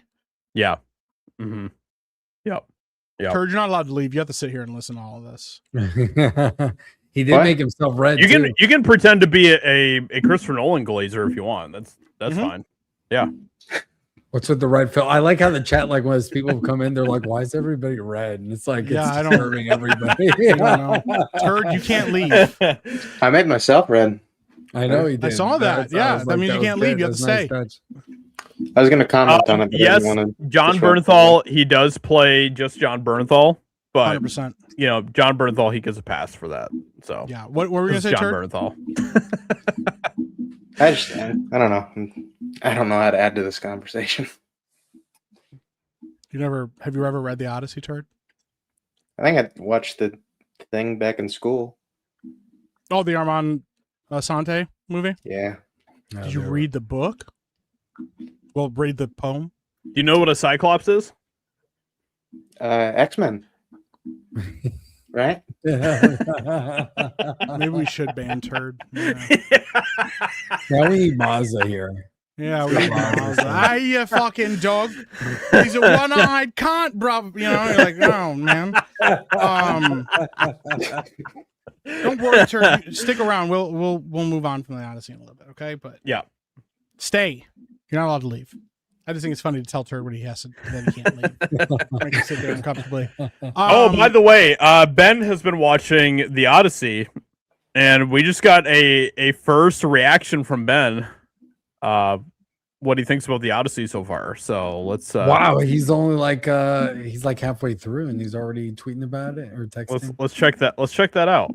Oh my gosh! I just saw the Odyssey. It's a masterpiece. Christopher Nolan is my daddy. It's just so amazing. I can't even. I loved it so much.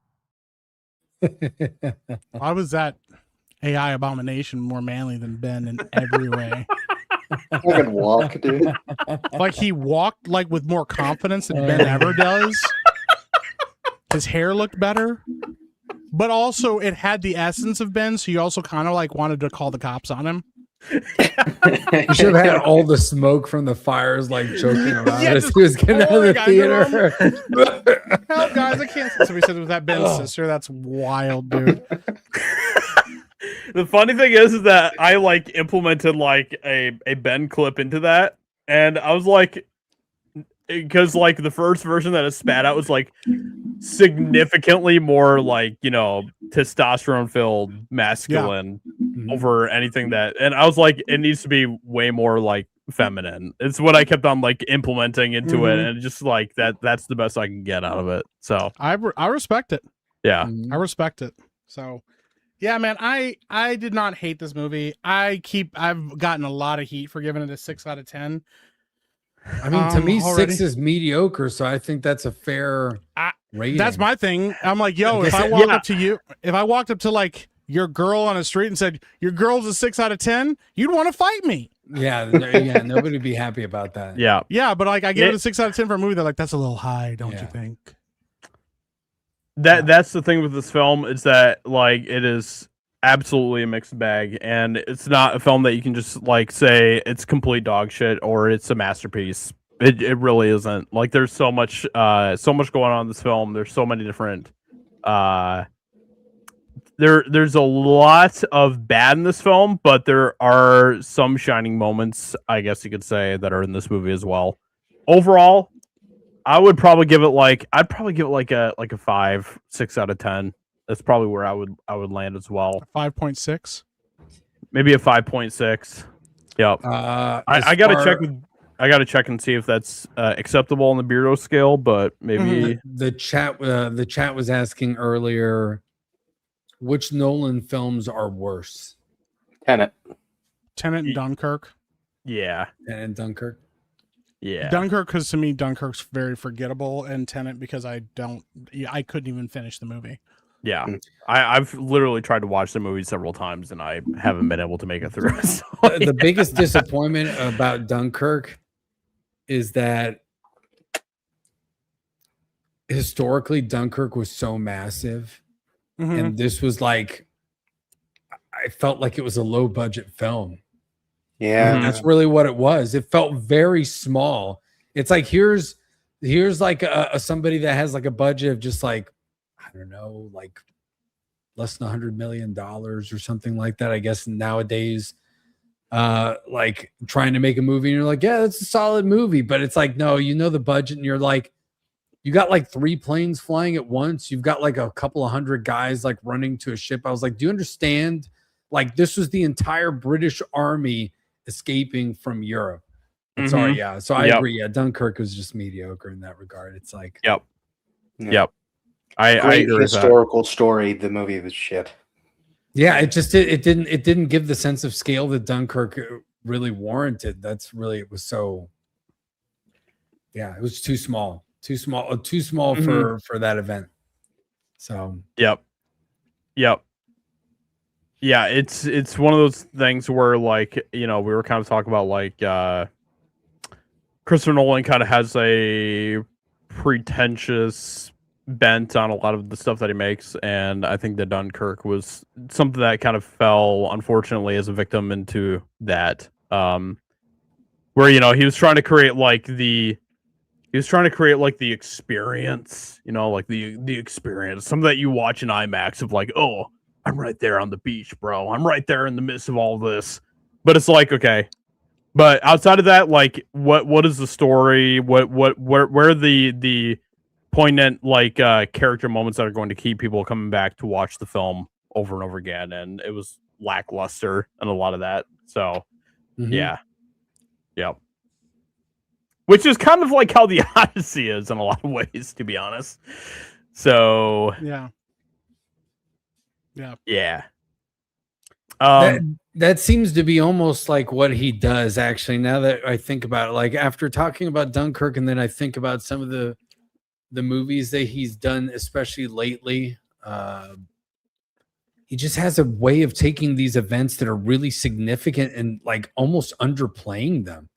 And that seems the way that you guys are describing the Odyssey. It's like there are these epic events, but he gives you like it's like a sampler plate. It's like, here's the Odyssey. Maybe this should be like a 3.5 or 4 hour movie to give this justice.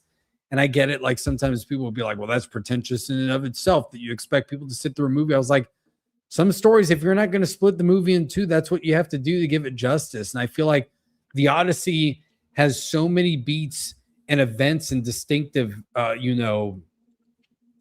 things that occur that if you don't flesh them out properly, you're not doing them justice. And that's almost like how this feels. And it's that typical Nolan thing of like, I'm gonna show you like the potential of like what we can really do here, and it's gonna be pretty good, but then we're not gonna go all the way. We're just not gonna go all the way. And then it's just gonna be because that's just the way that I like to do it, and because I'm really cool. That's the but it seems like a more recent development to me, because I feel like Nolan was good at fleshing out a lot of these things, and it wasn't anything ridiculous. Yes, he's always tried to do some weird, we can call it a gimmick, but for me it was never like M. Night Shyamalan style, where it's just like, oh god, like here we go again. Like that's how I feel about M. Night Shyamalan. Like anything I see, I was like, I won't even watch what this guy's doing because this is going to be some bullshit here. And it's usually so easy to figure out, and you're just like, no, there's no way he's going to do this. And then he does. It got so bad that M. Night Shyamalan made a movie where he's like, the twist is there is no twist. So whoa.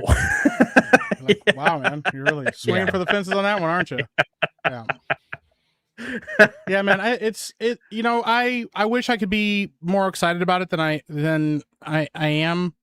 or more disappointed than I am, but I'm not. It just kind of falls in the middle. It's a mixed bag of a film.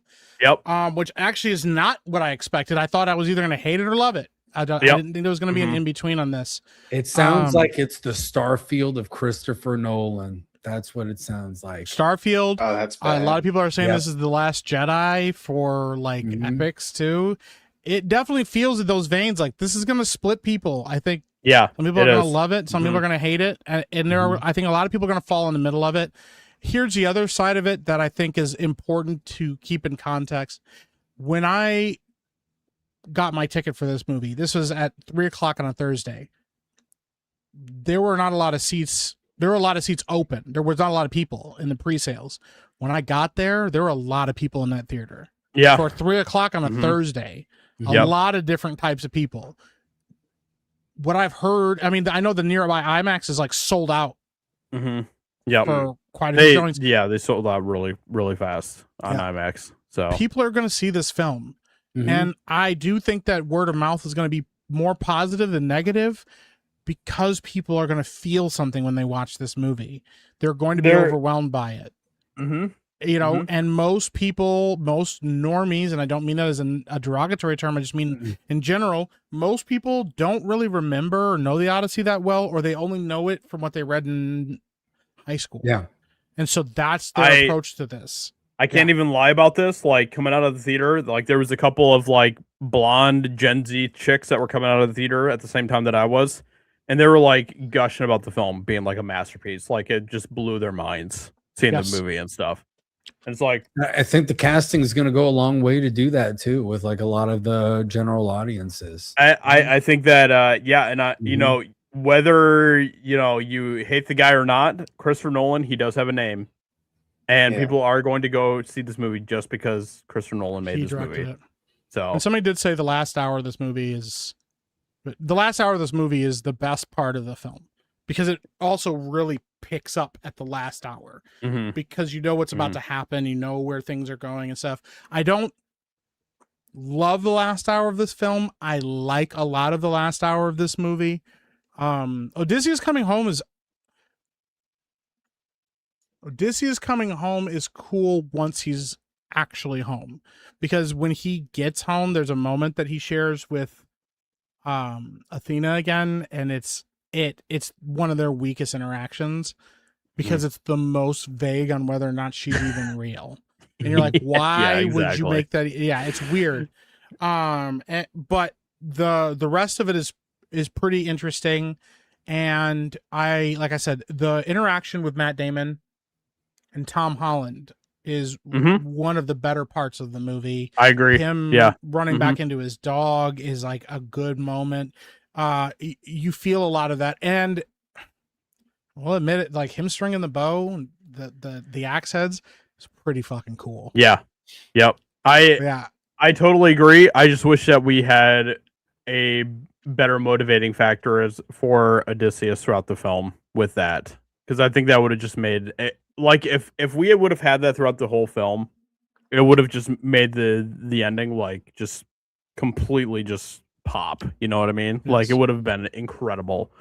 But there's moments in the film as you're watching it where it's like, wait, does Odysseus even want to get home, or what's going on here? Like, what? Yeah, is he just like, you know, is he just kind of, you know, enjoying his time with the boys too much, where he doesn't really care that much about getting home, or what? So, you know, I think that would have definitely helped the film in a lot of ways if we would have gotten more of that. So, yeah.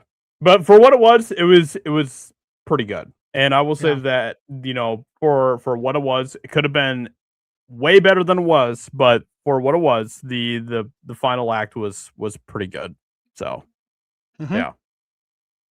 Yep. And once again, you know, some people in the chat are going to be angry about this, but Tom Holland, he kind of killed it. He kind of killed it, man. Yeah. Yep.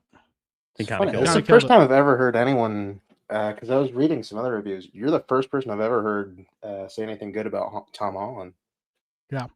I just don't. Yeah, I mean, listen, man. I don't want to. If he doesn't deserve the heat, he doesn't deserve heat, and he did a good job. Yeah, And watching I it mean, the second time around, I see more of his performance, and it's good. you can go back. You can go back a couple streams, and you can see Ben being mad at me because I said I wasn't that big of a Tom Holland fan. And like it is what it is. Like Tom Holland, he gave his best performance in this film in his career. Yeah. I'll be honest, Anne Hathaway is very forgettable. She's fine. She has her moments. I think in the very beginning is her weakest. She gets a little bit better as the movie goes on. Her best moments in the film are when she's with Matt Damon. Those are her best moments in the movie is when she's with him. Even that, there's moments. It feels very much like they're trying, once again, Christopher Nolan trying to thread the needle of like empowering Penelope to make her feel like this strong, driven, independent female, but also this woman who is like faithfully, almost deludedly loyal to her husband. Because at one point he straight up tells her like, yo, if I ain't back, just marry somebody else and move on. And then she like slaps him across the face. And you're like, oh, that's supposed to be just like, you promised me you're coming home. You're like, I can't promise you that because like I don't know. The idea is supposed to be that she believes more in her husband than fate or the gods can even promise her. But how it comes across is a little bit more insulting to both of them as characters, because in the story it's weird because a modern day lens will say, well, these poor women and the patriarchy and blah, blah, blah. I'm like, she was his queen. He loved that woman and her son loves her. And she held out for almost 20 years or 10 years, however long it is. It was at least 17 years because he was on Calypso's island for 7 years and then Trojan War for 10 years. 10 years. So like 20 years or whatever. She held out against a bunch of suitors who were like, yo, let's get it going.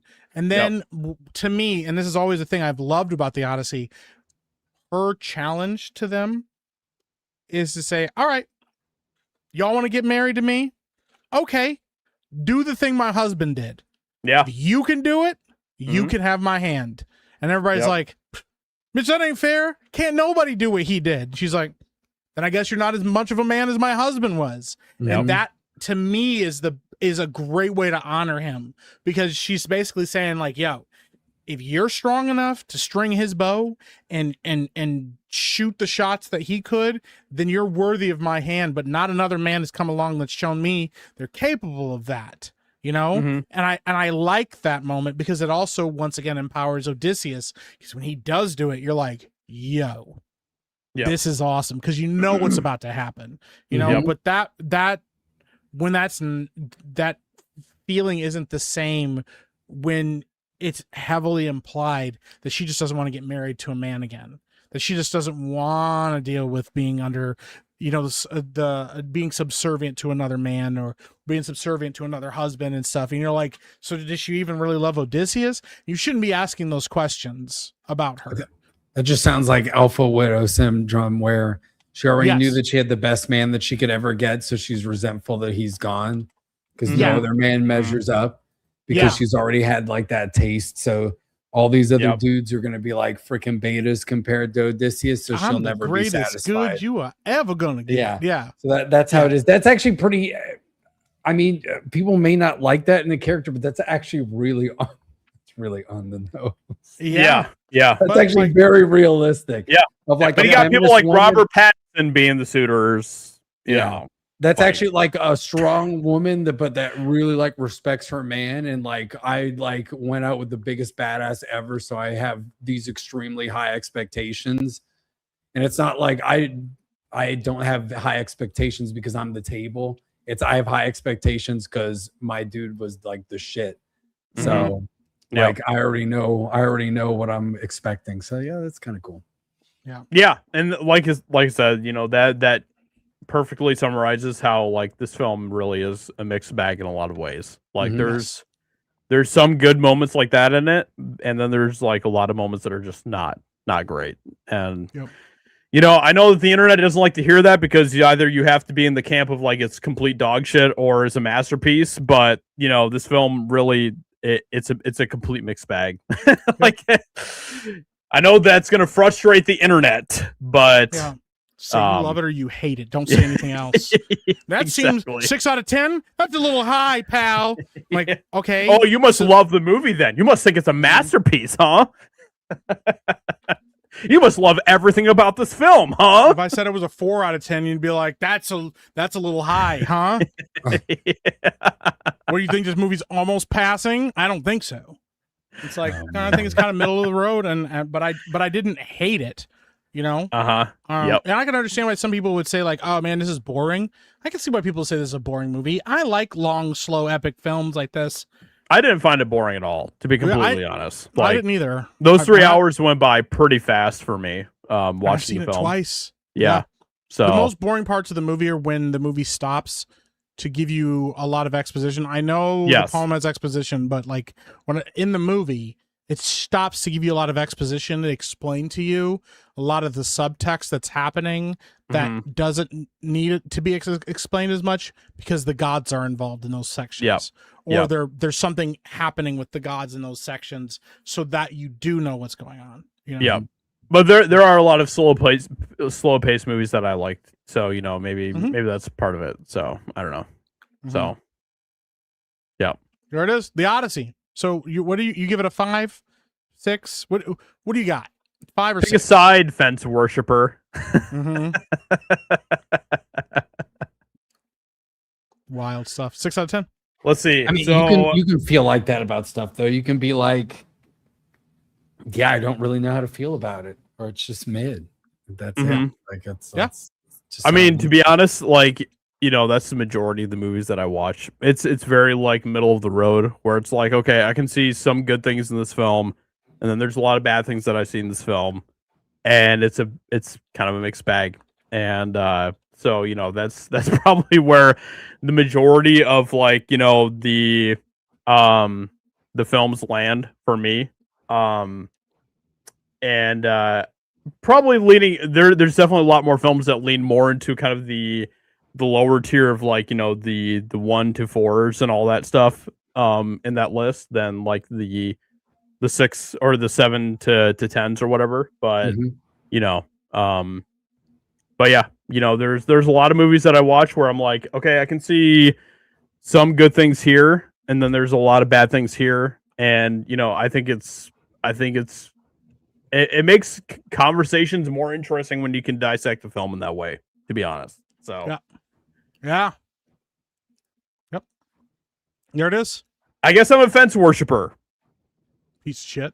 I like to, you know, do the Glock 9000 on that fence. You know what I'm saying? So what are you gonna do? You know, like, it's the life we live, the beds we make.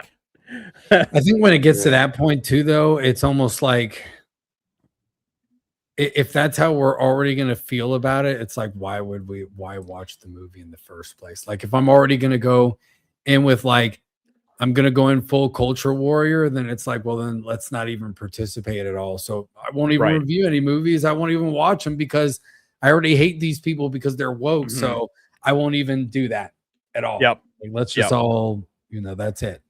Until we get content that we love, and then we'll do our own. I guess we could do that, but exactly. Unlike a certain person with critical in his name, I'm not afraid to call Elliot Page a female. So yeah. I'll just throw that out there. Yeah, I don't care. It's still a she, her. I call people whatever the fuck I want to call them. I just don't tell me what to fucking say. I'm not going to play by your woke standards. She's a man, baby. If you demand if you demand that I speak a specific way about anything, whether you're on the right or left, go fuck yourself. Because if I say he for Elliot or she for Elliot, and you get in my fucking face and tell me to say the opposite, go fuck yourself. I speak how I want to speak. That's how it works. I say the things I want to say. That's how it fucking works. I just want to point that out. I'm not saying this is Josiah. Just a lot of people get very upset. And you know what? Do you know how bad you fucking sound if you're watching a Critical Drinker review and it goes, Elliot Page, he fucking, and you go, Shay! I'm never watching your videos again, you fuck! Shay! Mike, I want you to call me they, them from now on. All right? Go fuck yourself. Is that your impression of Drinker? No, that was an impression of somebody watching Drinker and going, I'm never going to watch a Drinker video again because he said one thing that I didn't agree with in one of his videos, but I've loved all of his shit for the last 5 years until today. But you said a Drinker voice and you had it like this. Yeah, that's how he talks, yeah. I like this fucking movie, isn't it? That's what Drinker sounds like because I don't know how to do a Scottish accent. But isn't it also kind of as cringy to like, go by somebody what they're demanding of you to call them by their like gender pronouns and all that stuff? If I call Elliot Page she and you go, hey, it's just as gay. Yeah. Mike just keeps cutting out. No. It's just as fucking gay. Don't tell me how to speak. You can call Elliot Page whatever the fuck you want to call Elliot Page. I'm a they, them, Mike, okay?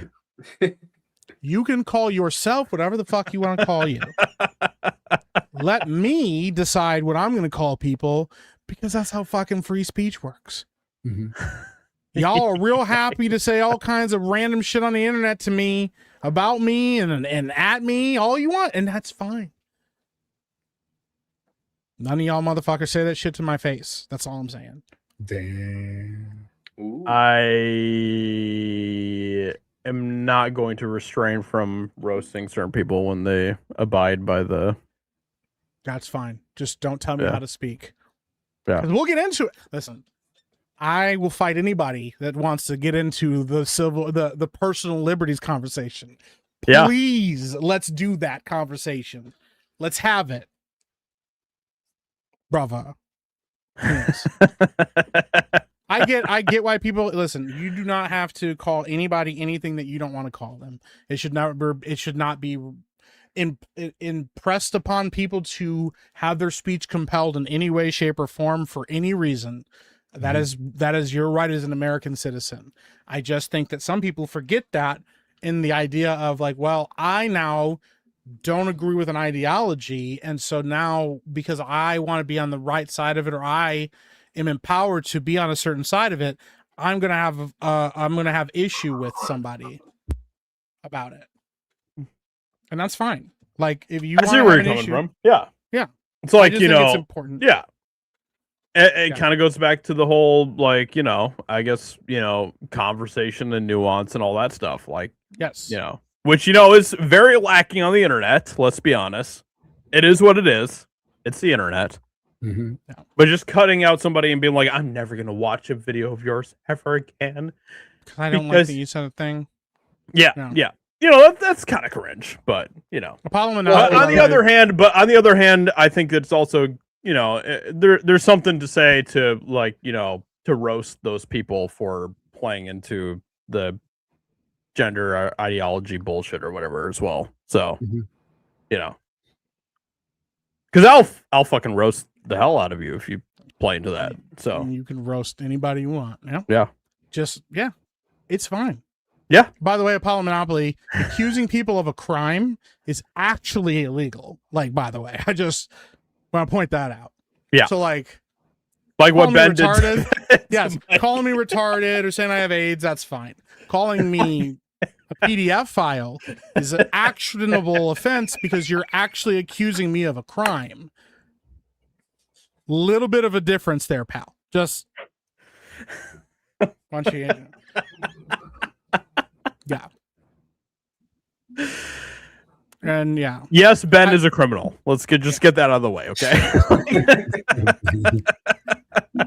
I just think it's important to have. I just think it's important sometimes to have those conversations, like the whole thing of like delusions and the thing is you don't have to agree with anybody about anything, but if you live in a world. Okay, well, what happened? What do you think about people that think that religion is a delusion? Does that mean every time you mention Jesus or you want to pray for somebody that you should be shamed and mocked for being religious?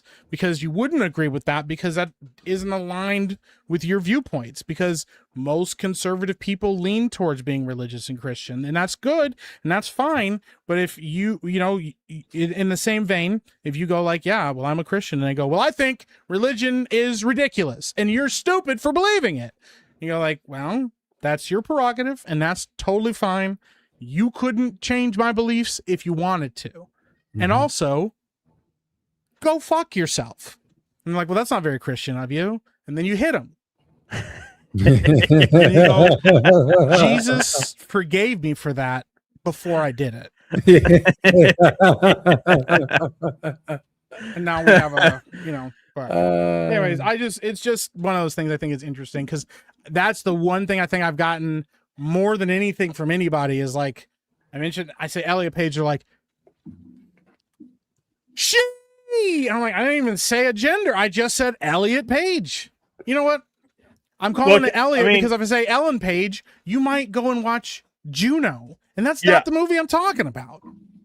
Yeah, I mean, the name thing to me is almost like a different box than the gender thing in some ways. Well, as somebody who does not go by and live by their legal name, I also think that that's a nuanced conversation too. Because I don't go by my legal name. I haven't gone by my legal name since I was 8.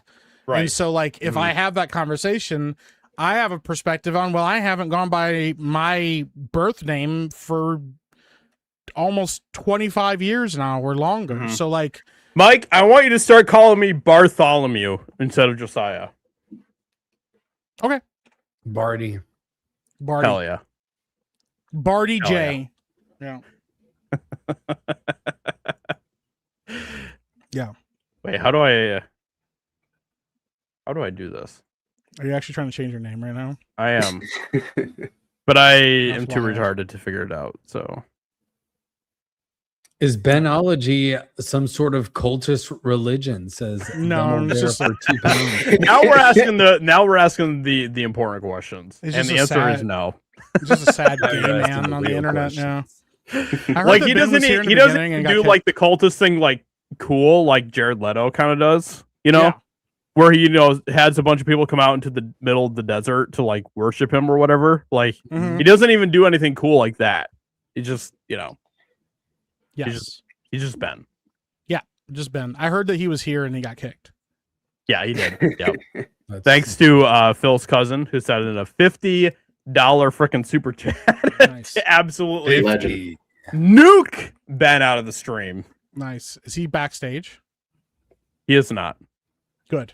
Because I was going to kick him either way. So that's. I think he's still glazing about Christopher Nolan online. That'd be funny. Well, that's right. Yeah, he left to go watch the fucking Odyssey. Yeah.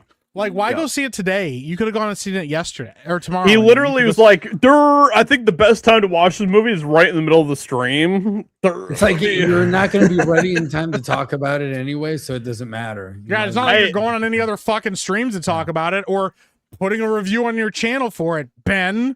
I'm going to be honest. I think he was afraid to like this movie, and he didn't want to have that opinion on here. I think so too. I also think he'd probably be like, I don't want to hear spoilers. It's like, motherfucker, the story is the story. There's nothing that happens really in this story that is spoiler worthy. It's been out for years and it follows for the most part pretty faithfully. It's the way it's done, not the story itself. 100%. Yep. Yep. Mike's spitting right now. But no matter what was going to happen, I was going to kick Ben off the stream today. So just want everybody to know I had made a promise to an individual, and I was just going to chuck him right out.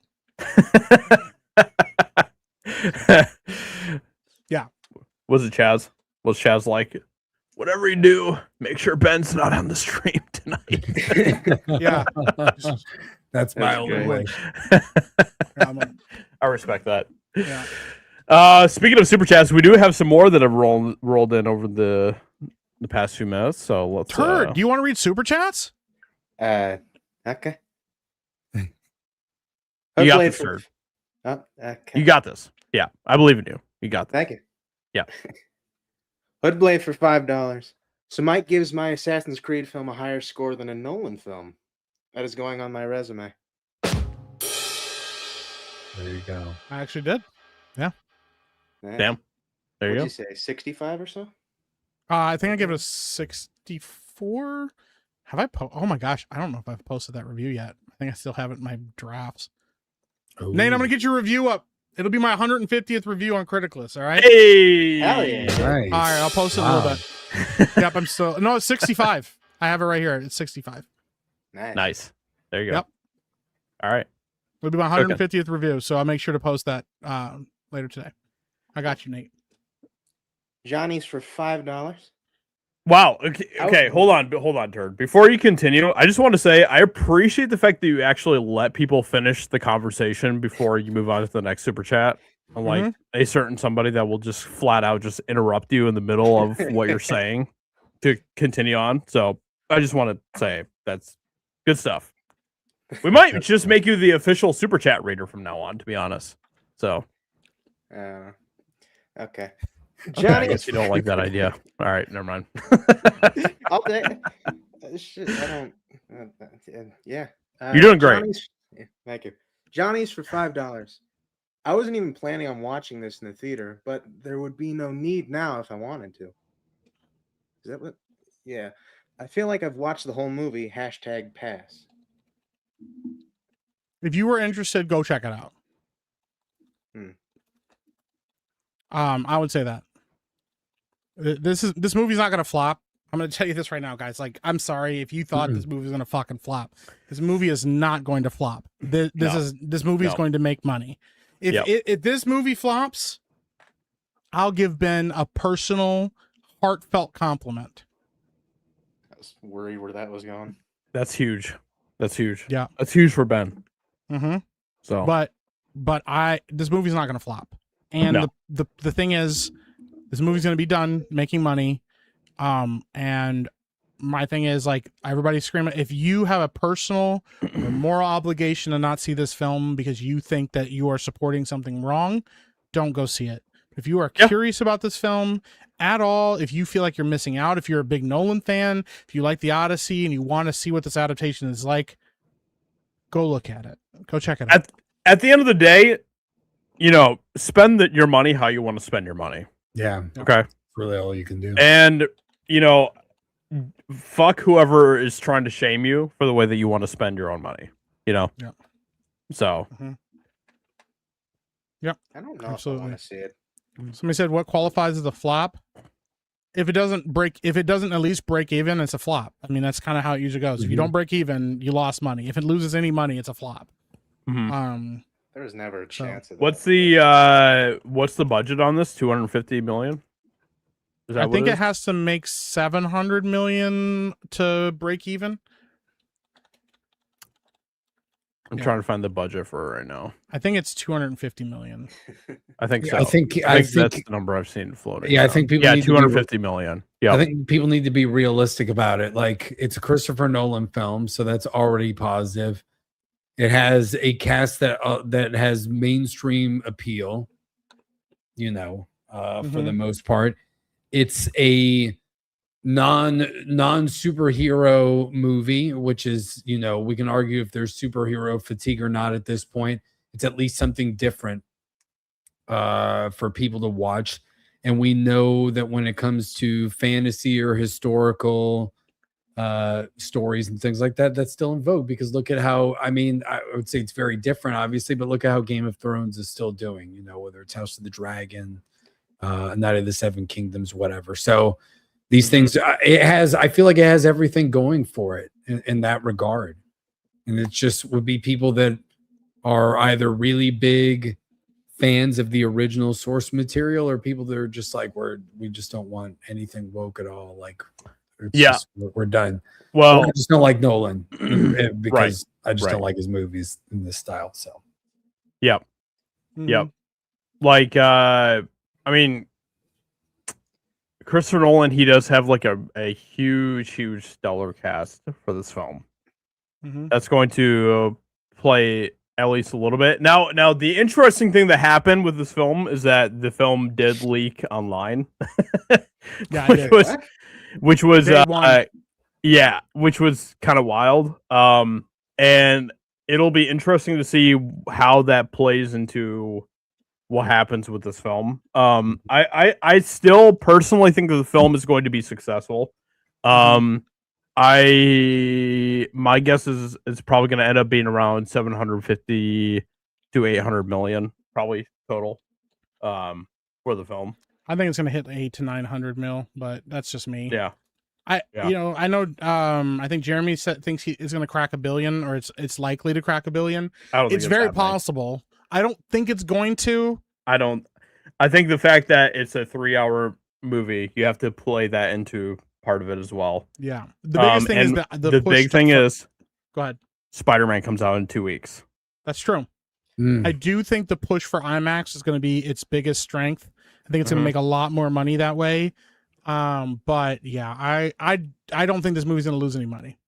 I don't think it's. I think this movie will still be successful. I don't think it's gonna be a flop. But yeah, I have a hard time thinking it's gonna crack 1 billion. To be honest, Mhm. so How much did Oppenheimer make?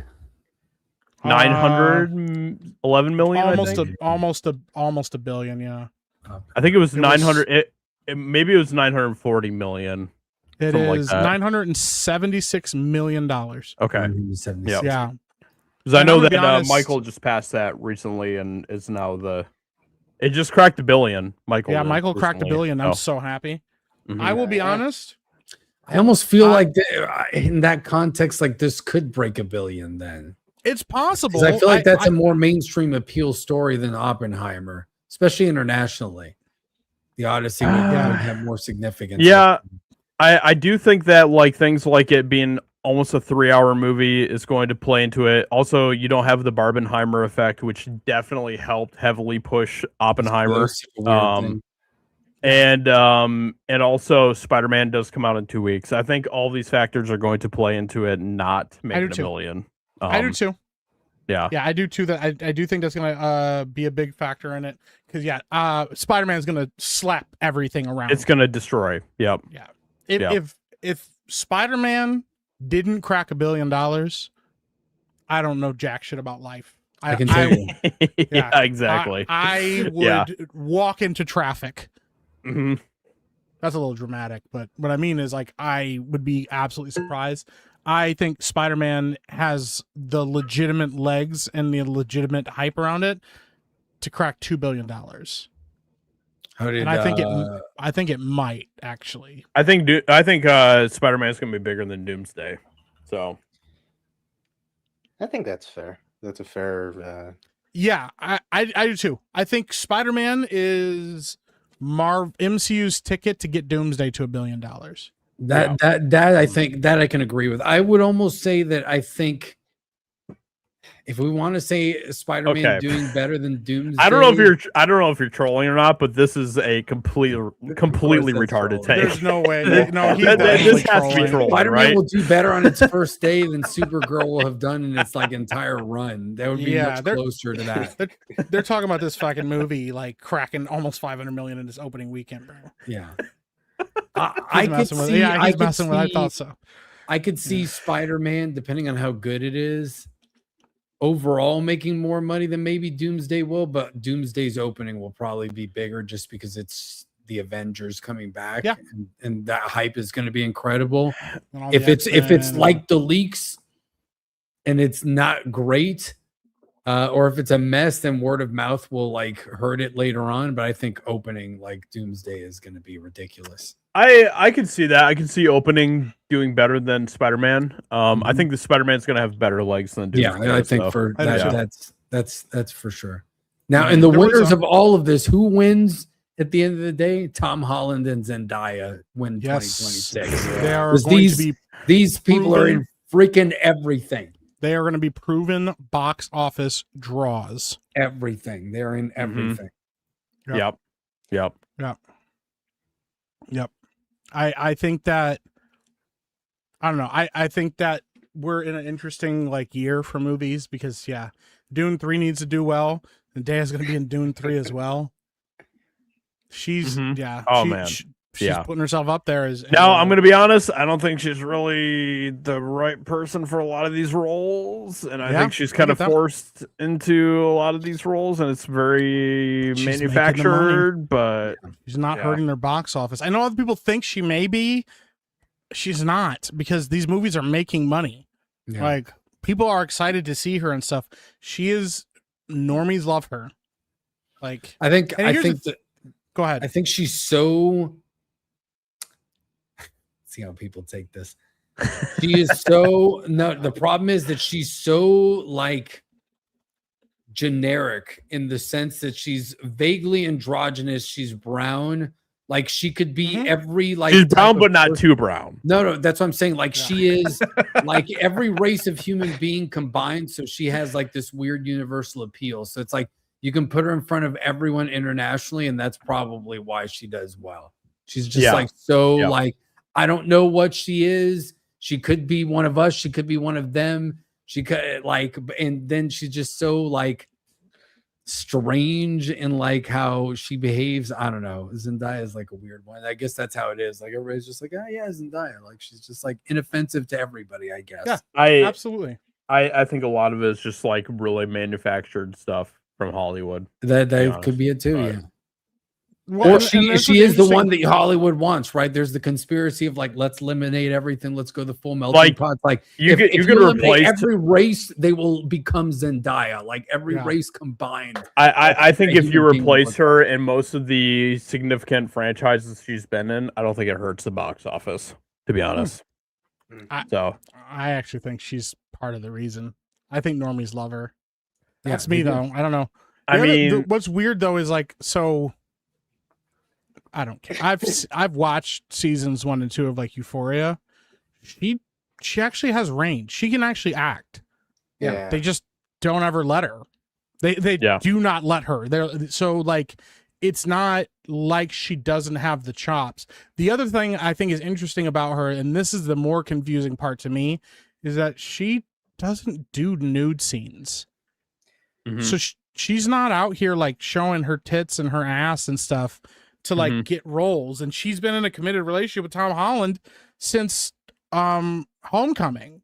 So Mhm. like some of these things are not fitting the like, maybe she's sacrificing homeless people in LA. I don't know what she's doing, but like on paper, she's not following the traditional Hollywood starlet trajectory, but neither is Tom Holland. He's actually been also very critical of the Hollywood zeitgeist and the Hollywood wheel because of how fucked up it all is. And that's what I also think is interesting. Two people that don't really subscribe to this, are very private about their private lives, are not constantly in the spotlight and are not running into a bunch of issues and running into a bunch of controversies, are not opulent with their wealth and stuff, are the two biggest stars in Hollywood. Mhm. That's interesting Yeah. to me as a perspective, you know? Yeah. I mean, on a personal level, I don't really have a problem with either of these people and stuff. Like, Yes. Yeah. But I do get what you're saying about her being like, she's a very safe option. She's yeah, I just don't think she's not like somebody that stands out as being like extraordinary and Yeah. whatever she brings to a role or anything. You know what I mean? Mhm. So yeah. Yep. she's good in the drama. I do need to watch the drama at some I haven't point. seen the drama. Yeah. But she's got acting chops. That's what's weird. I'm Mhm. like, huh? Well, Yeah. because like here's the thing, like I wouldn't say Why Sydney do they Sweeney's, always like, have a to great make her look actress. like 10 times uglier in every movie she's in, though, than what That's a she good actually question. is in real life? That's a great question too. Because like you got Sydney Sweeney, she's like, I like showing my boobs, and like we hate you, and she's like, okay, but I like showing my boobs though, and they're like, you know, Fuck you. yeah, fuck you having huge tits and like them show them on. You're like, okay, I'm like, do what you do, Like girl. smoke Do 'em you if you do got you. them, right? Yeah, That's she's just like, the yo, way it she's like, is. I'm not gonna look like this forever. I'm trying to live my best life. And they're Mhm. like, how fucking dare you? I mean, that's You like know what it's- that. yeah. That's like the most anti-feminist thing, right? It's like you're trying to take away from this woman what she's got while she still has it. I was like, beauty fades away. Like, let the woman use it if she Mhm. wants. Yeah. And she While said she that can, she's like, that's gonna go away. Yeah, she said that too. She's like, I'm not gonna always be hot. Yeah. Like, I'm gonna live it while I can. You know. Yeah. Yeah. I think that's kinda Exactly. based. Yeah. This might be kind of a wild hot take, but I do think that I'm probably gonna get some flack for this. Oh, boy, here we go. Think outside of the corner of the internet that we're all in, right? But I do think that Zendaya overall is more popular than Sydney Sweeney is, though.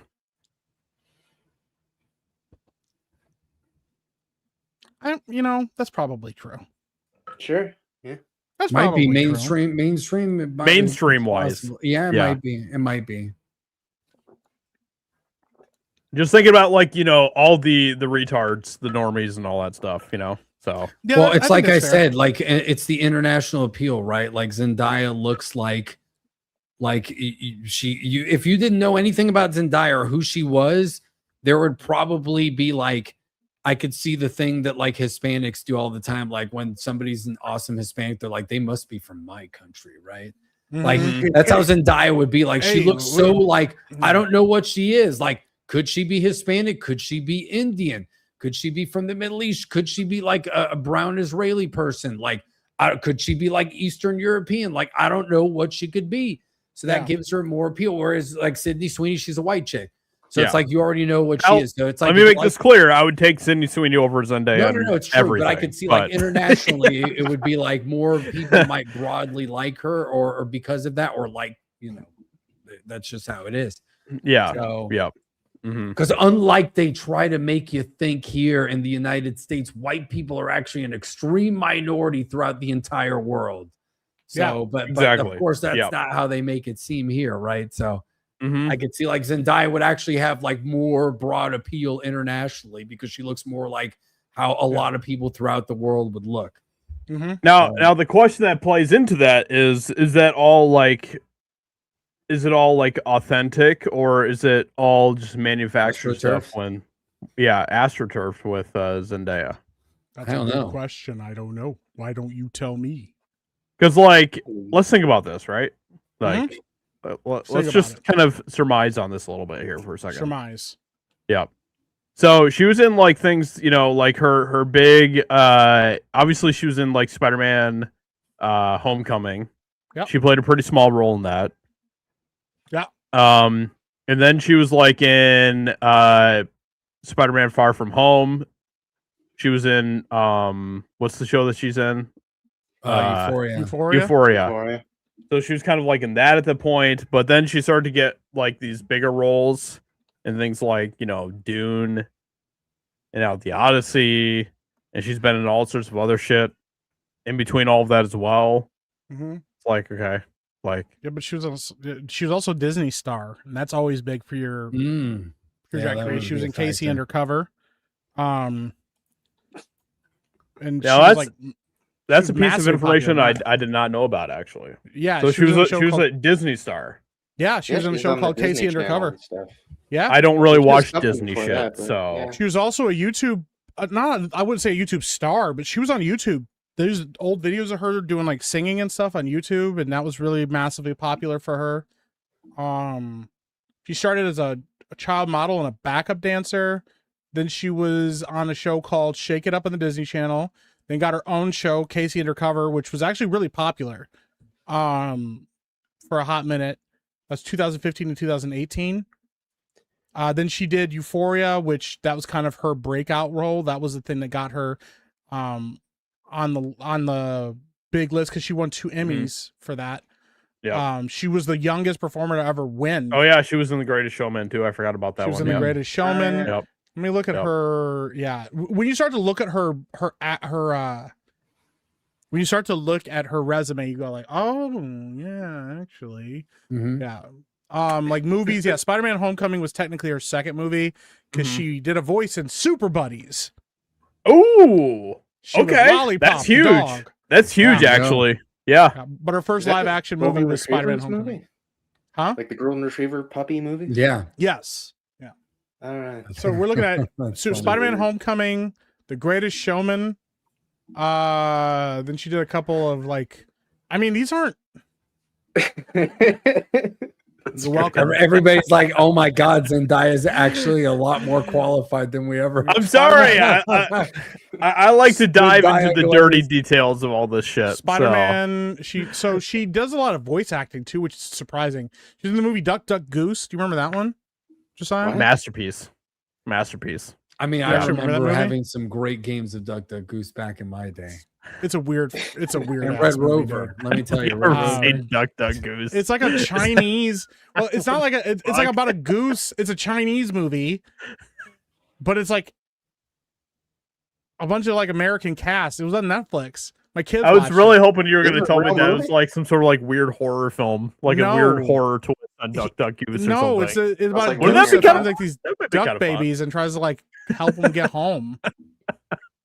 Well, like It's a that weird- the listen. movie with gosh, what was the girl? The girl that played Rogue, where she was like flying the ultralight and trying to get the Canadian geese to like go home, fly from home or Oh something. no, like it's not that. like no, it's Anna he's like an Paquin. Was it act- Anna Paquin? Yeah, that yeah. chick, when It's she was, actually like, it's really a real young. goose. Yeah. It's like an actual goose. Like it's an animal. Well, I mean, she had real geese in that movie too. No, I Like she don't talk raised them, about and it. they were lost, and she had to take them back to Canada.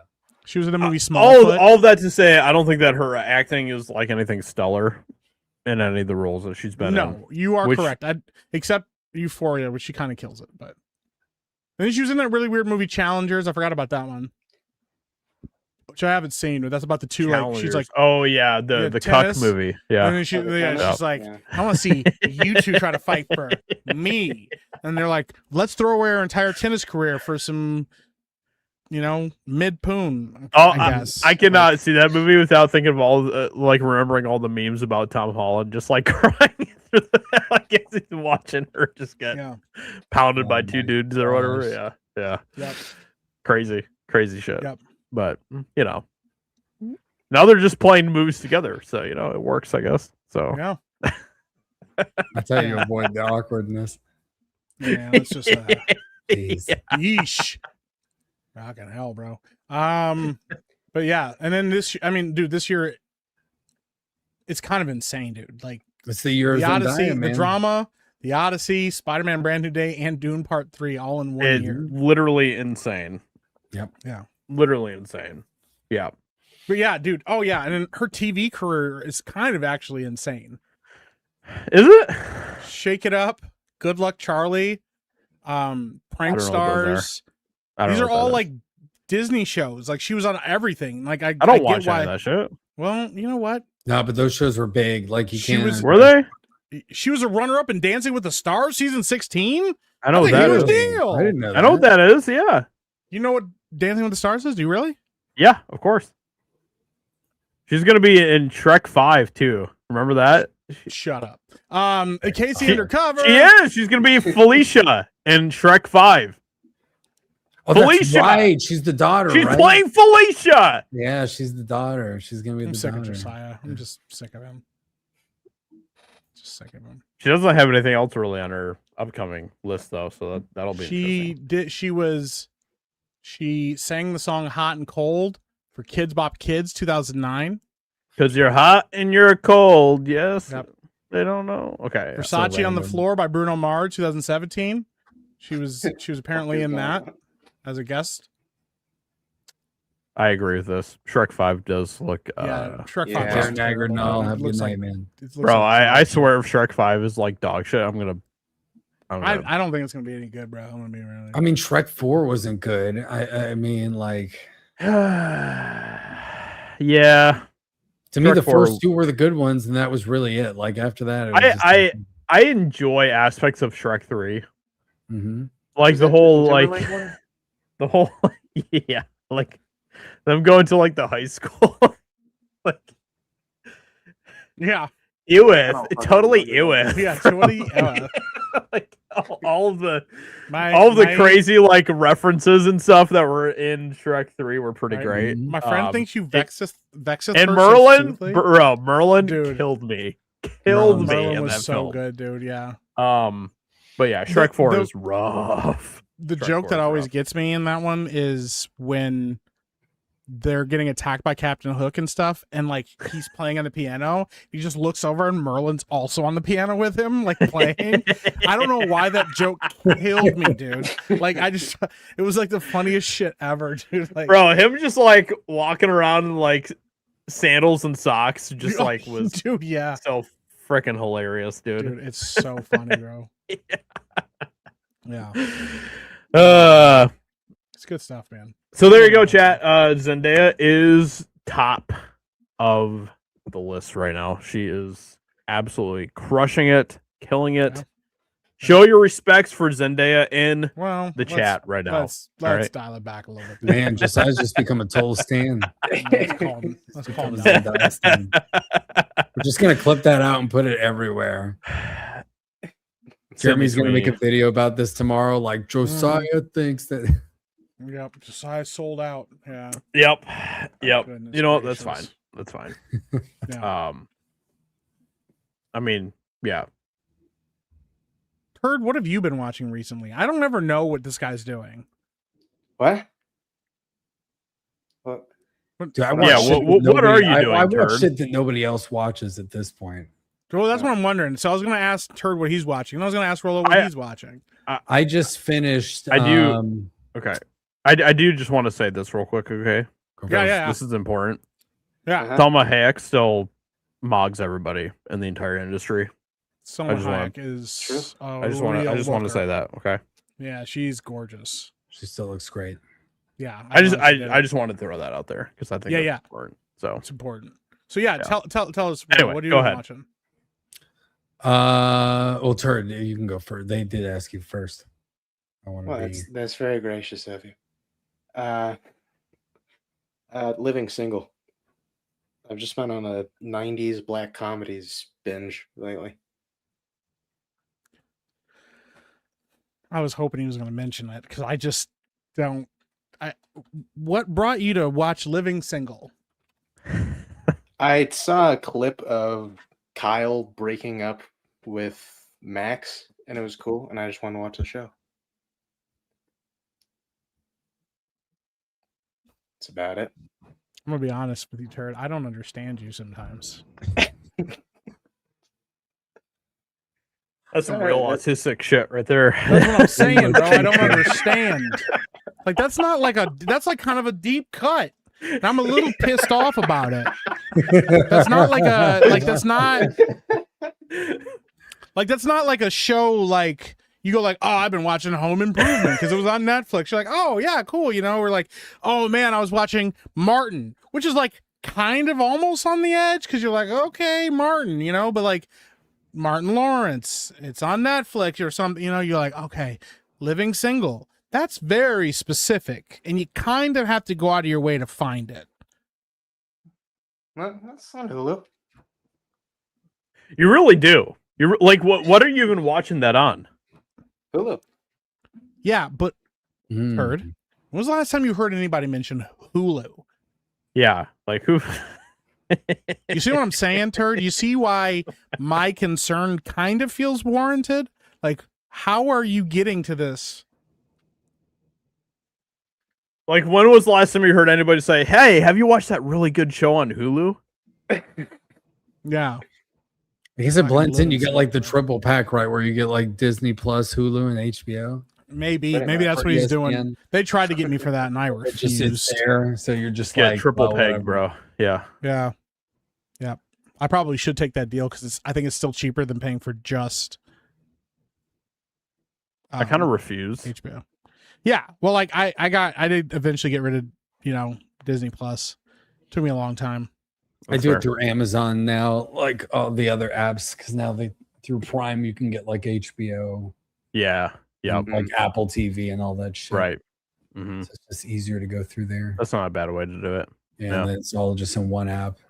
Hmm. Yeah, why haven't you done that, Turd? How do you know what? I wasn't paying attention. What happened? Putting poor man on the spot. Just say "fuck you, Josiah." Okay. Did you say something mean? No, I didn't say anything mean at all. I was just asking a question. We're just asking questions, turd. We're all just right? asking Just ask- questions. Yeah. I'm just asking questions. Yeah. I'm just asking questions, turd. We need that. We need that as like a clip. Just Candace Owens' Yeah. face. Like, I'm just asking I'm questions. just asking questions. So, Rolo, what have you been watching then? Let's. So I've been watching. I just finished up Star City, which is a spin-off show of For All Mankind on Apple TV. Which is a show that nobody watches. It's made by Ronald D. Moore, who's the producer. He made Battlestar Galactica 2004.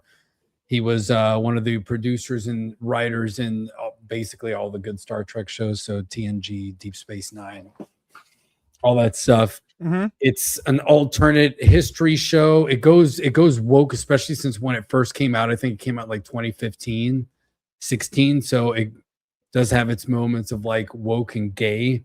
It's also, I'm a huge space nerd, so I like it. So pretty much the premise of the show is the Russians landed on the moon before the United States, and like what would be the repercussions of like how would that have changed history?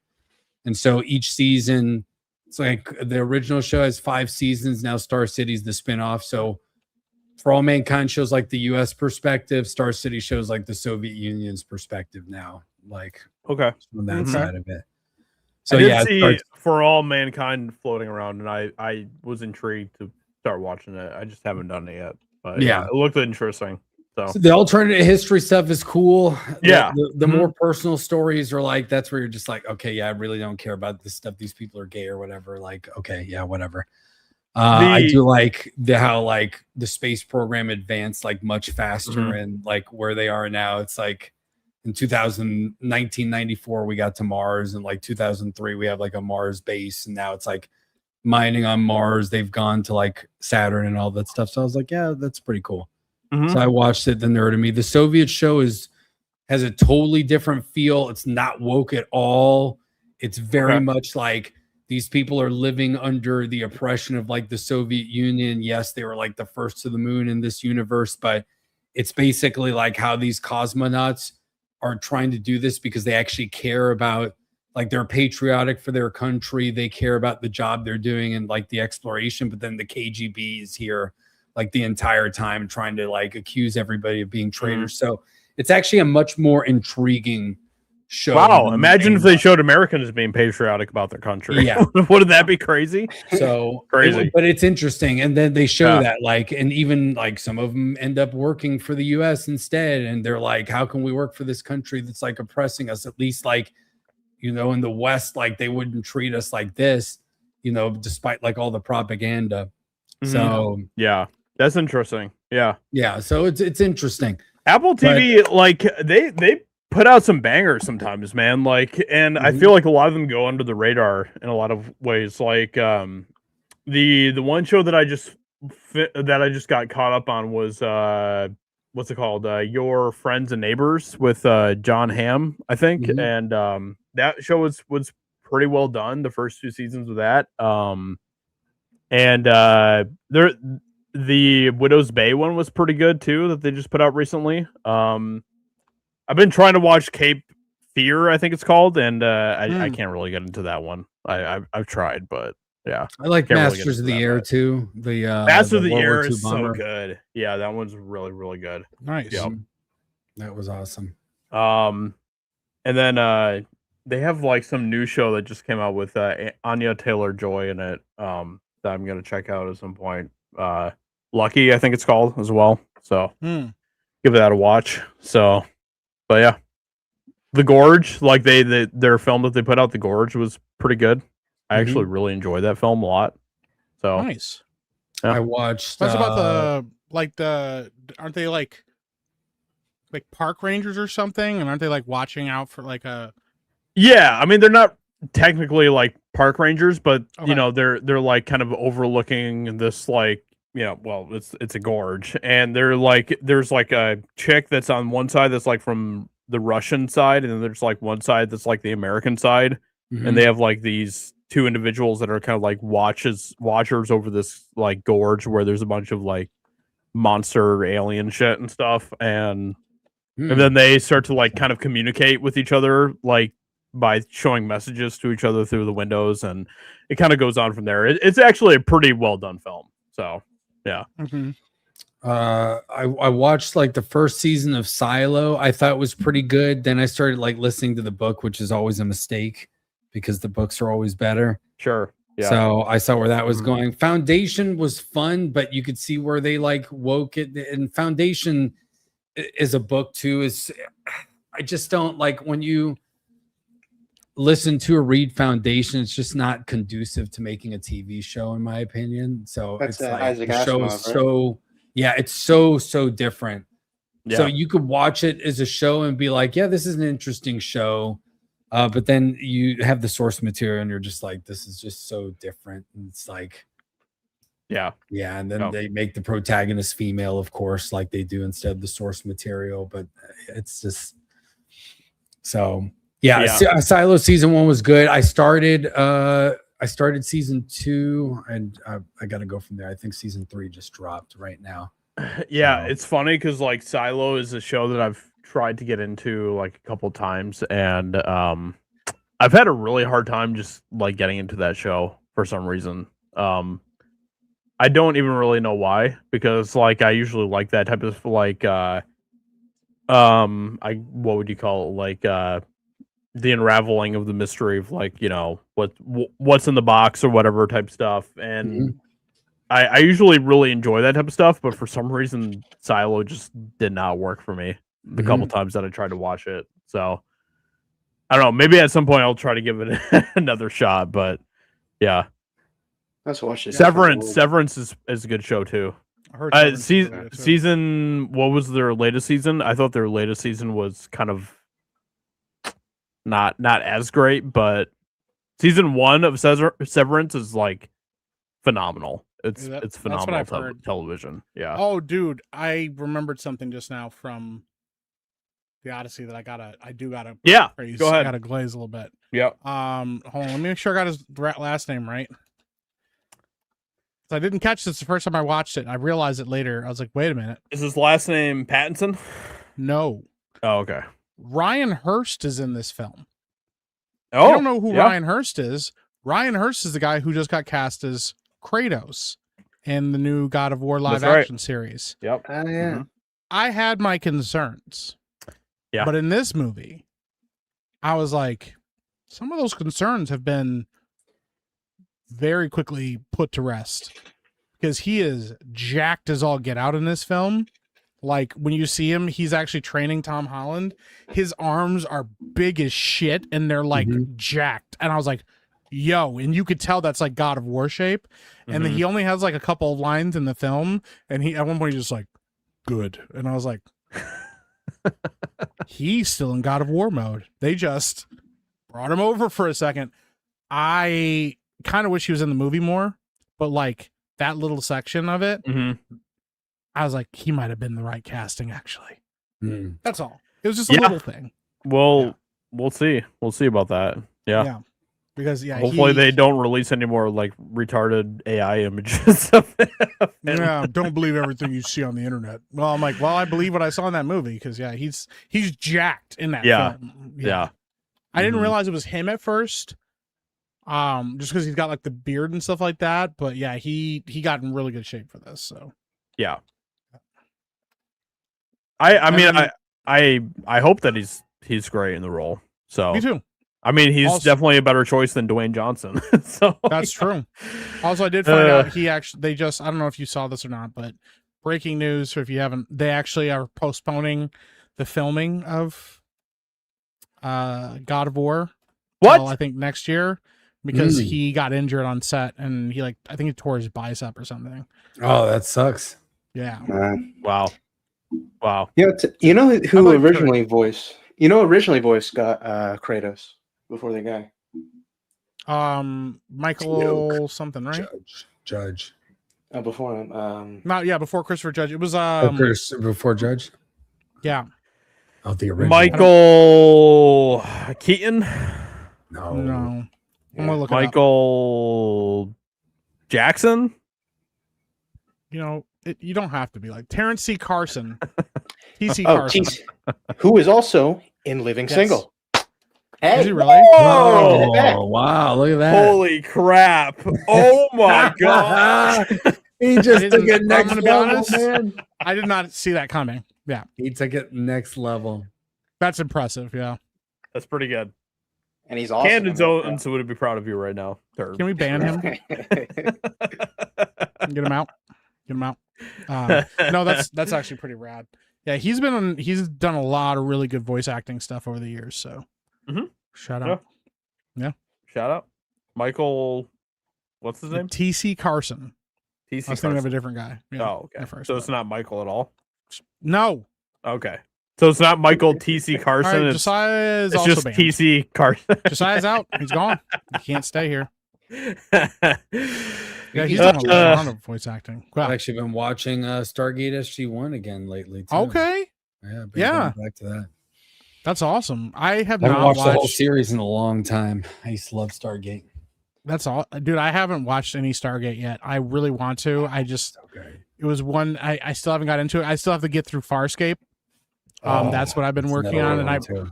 yeah, I So like good. Farscape a lot. So Yeah, I haven't really watched too many new shows recently. you need to watch. I need to Fullmetal find a Alchemist new show to Brotherhood. get into.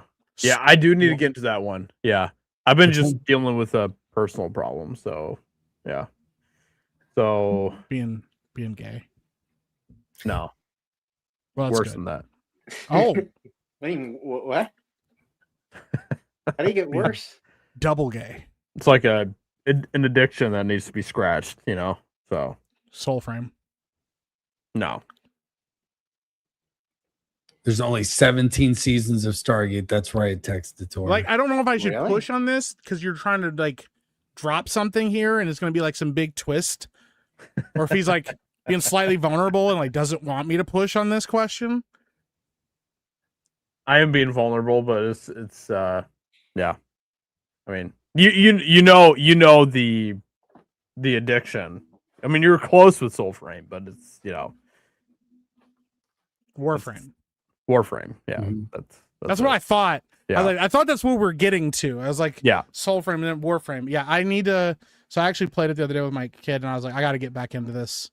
That's what we were talking about earlier, too. Yeah. Yeah, Warframe's a real problem, dude. Bro, my daughter and I have been playing so much Warframe recently. All right, I'll fire. ridiculous. Just let me know the next time you're playing it. We'll fire it up so we can all play it together.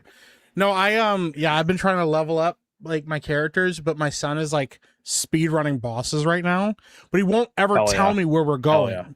So he'll be like, "Dad, jump in with me," and I'm like, "Yeah." So I'll jump in with like a level 4 frame and like no leveled weapons. And I Yeah. drop in the middle of like a boss fight, and I'm like, "Dude, I can't hurt this guy." I'm like shooting him, and like the boss is like, "What's this guy doing here?" And I'm like, "I don't know."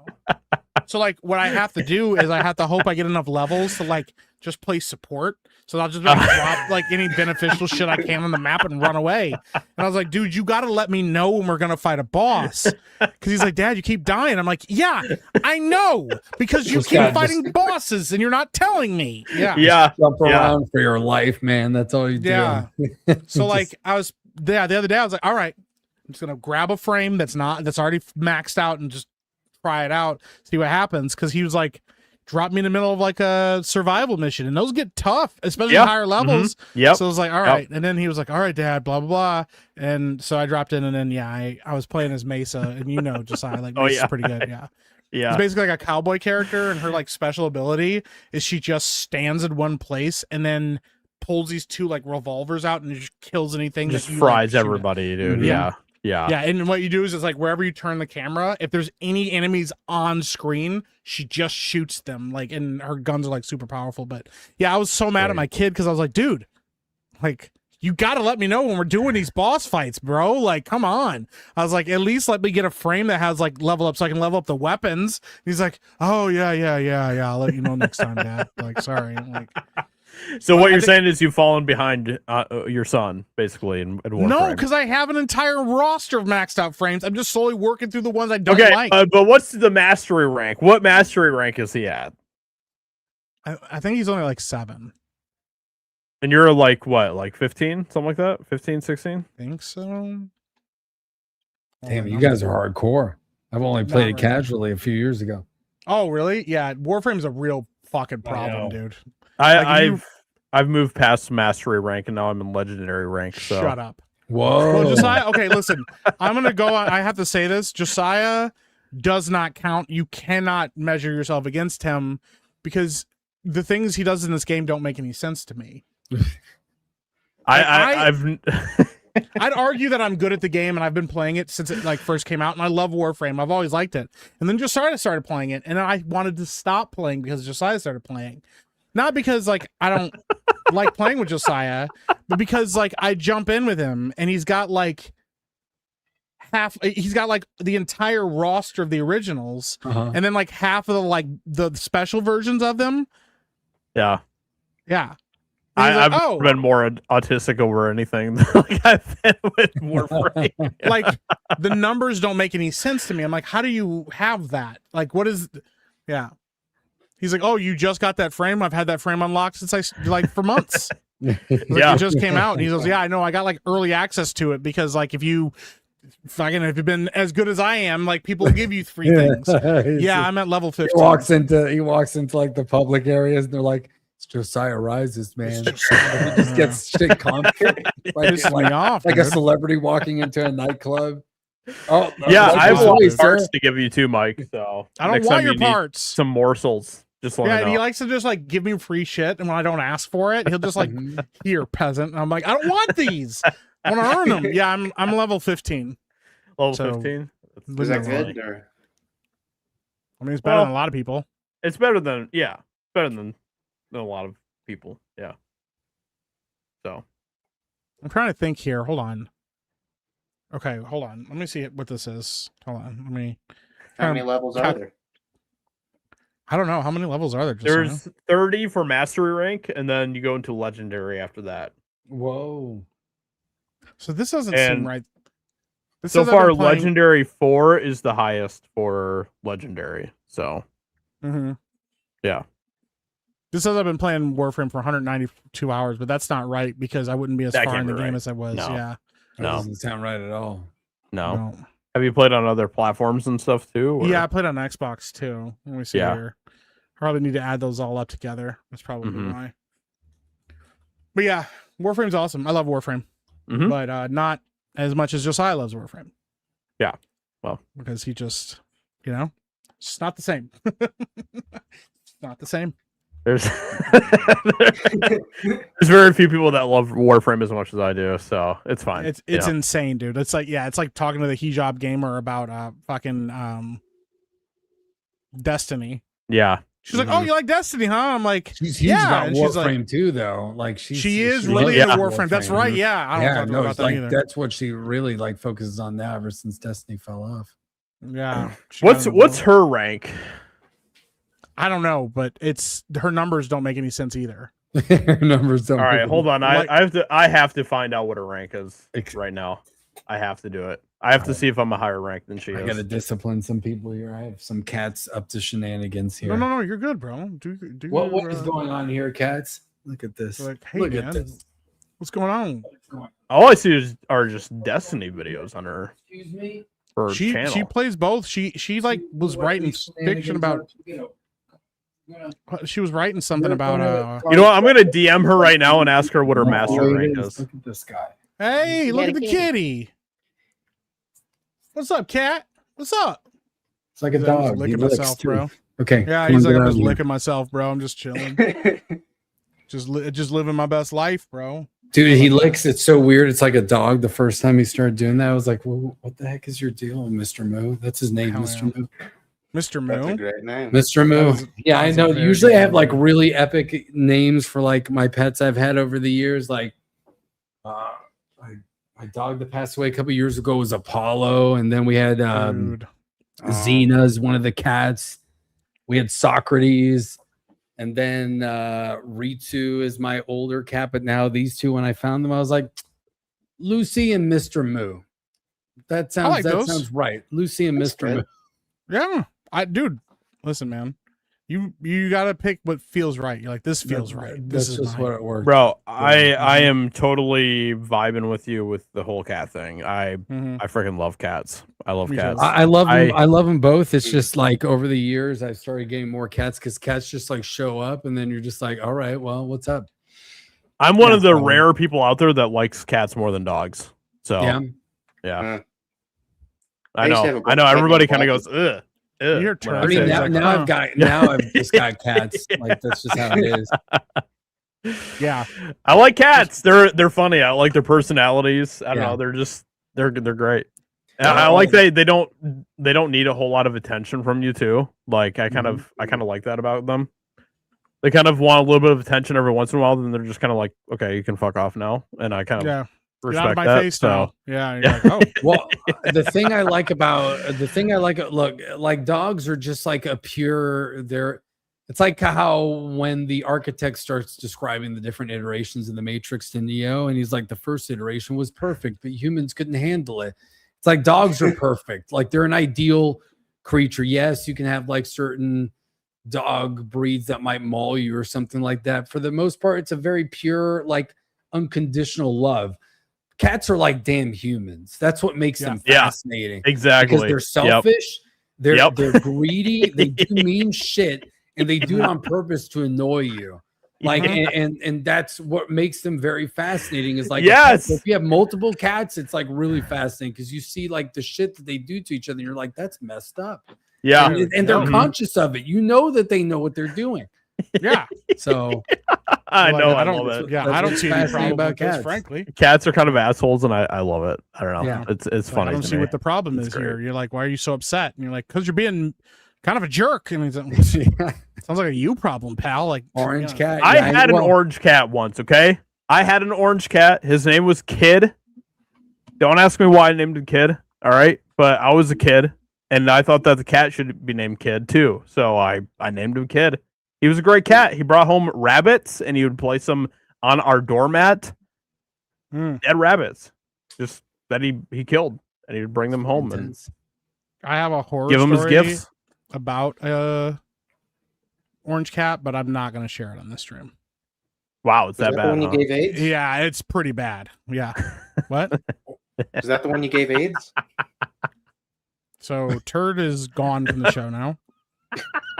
Permanently. It's an innocent Did you open the door and let him go? No. Dude, I didn't give the cat AIDS. The cat already had AIDS, and I told my mom to just leave it alone, and she wouldn't leave it alone. My mom like saw this stray cat that used to show up at our house all the time, and it had like the worst meow I've ever heard. It was like, and I was like, ugh. And I was like, get out of here or whatever. My mom was like, don't be mean to it. And I was like, no, it's gross. Get it out of here. Have you seen that video?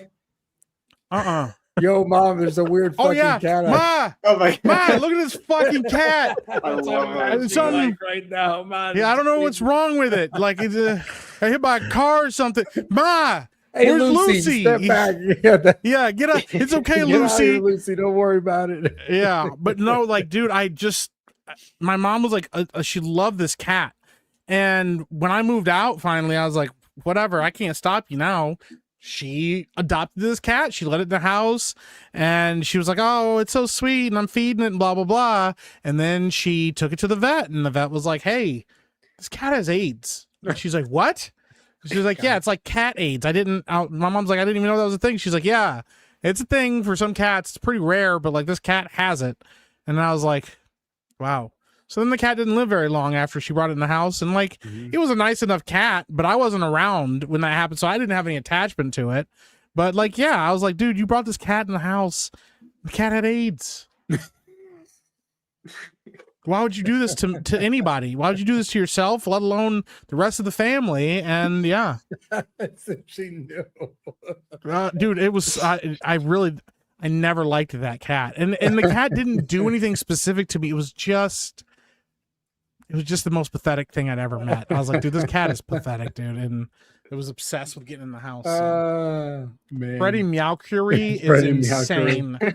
Meow Curie, that's that awesome. cat must have been a junkie, and that's wild, dude. But yeah, so I don't know, man. Cat HIV, cat AIDS. but full blown AIDS.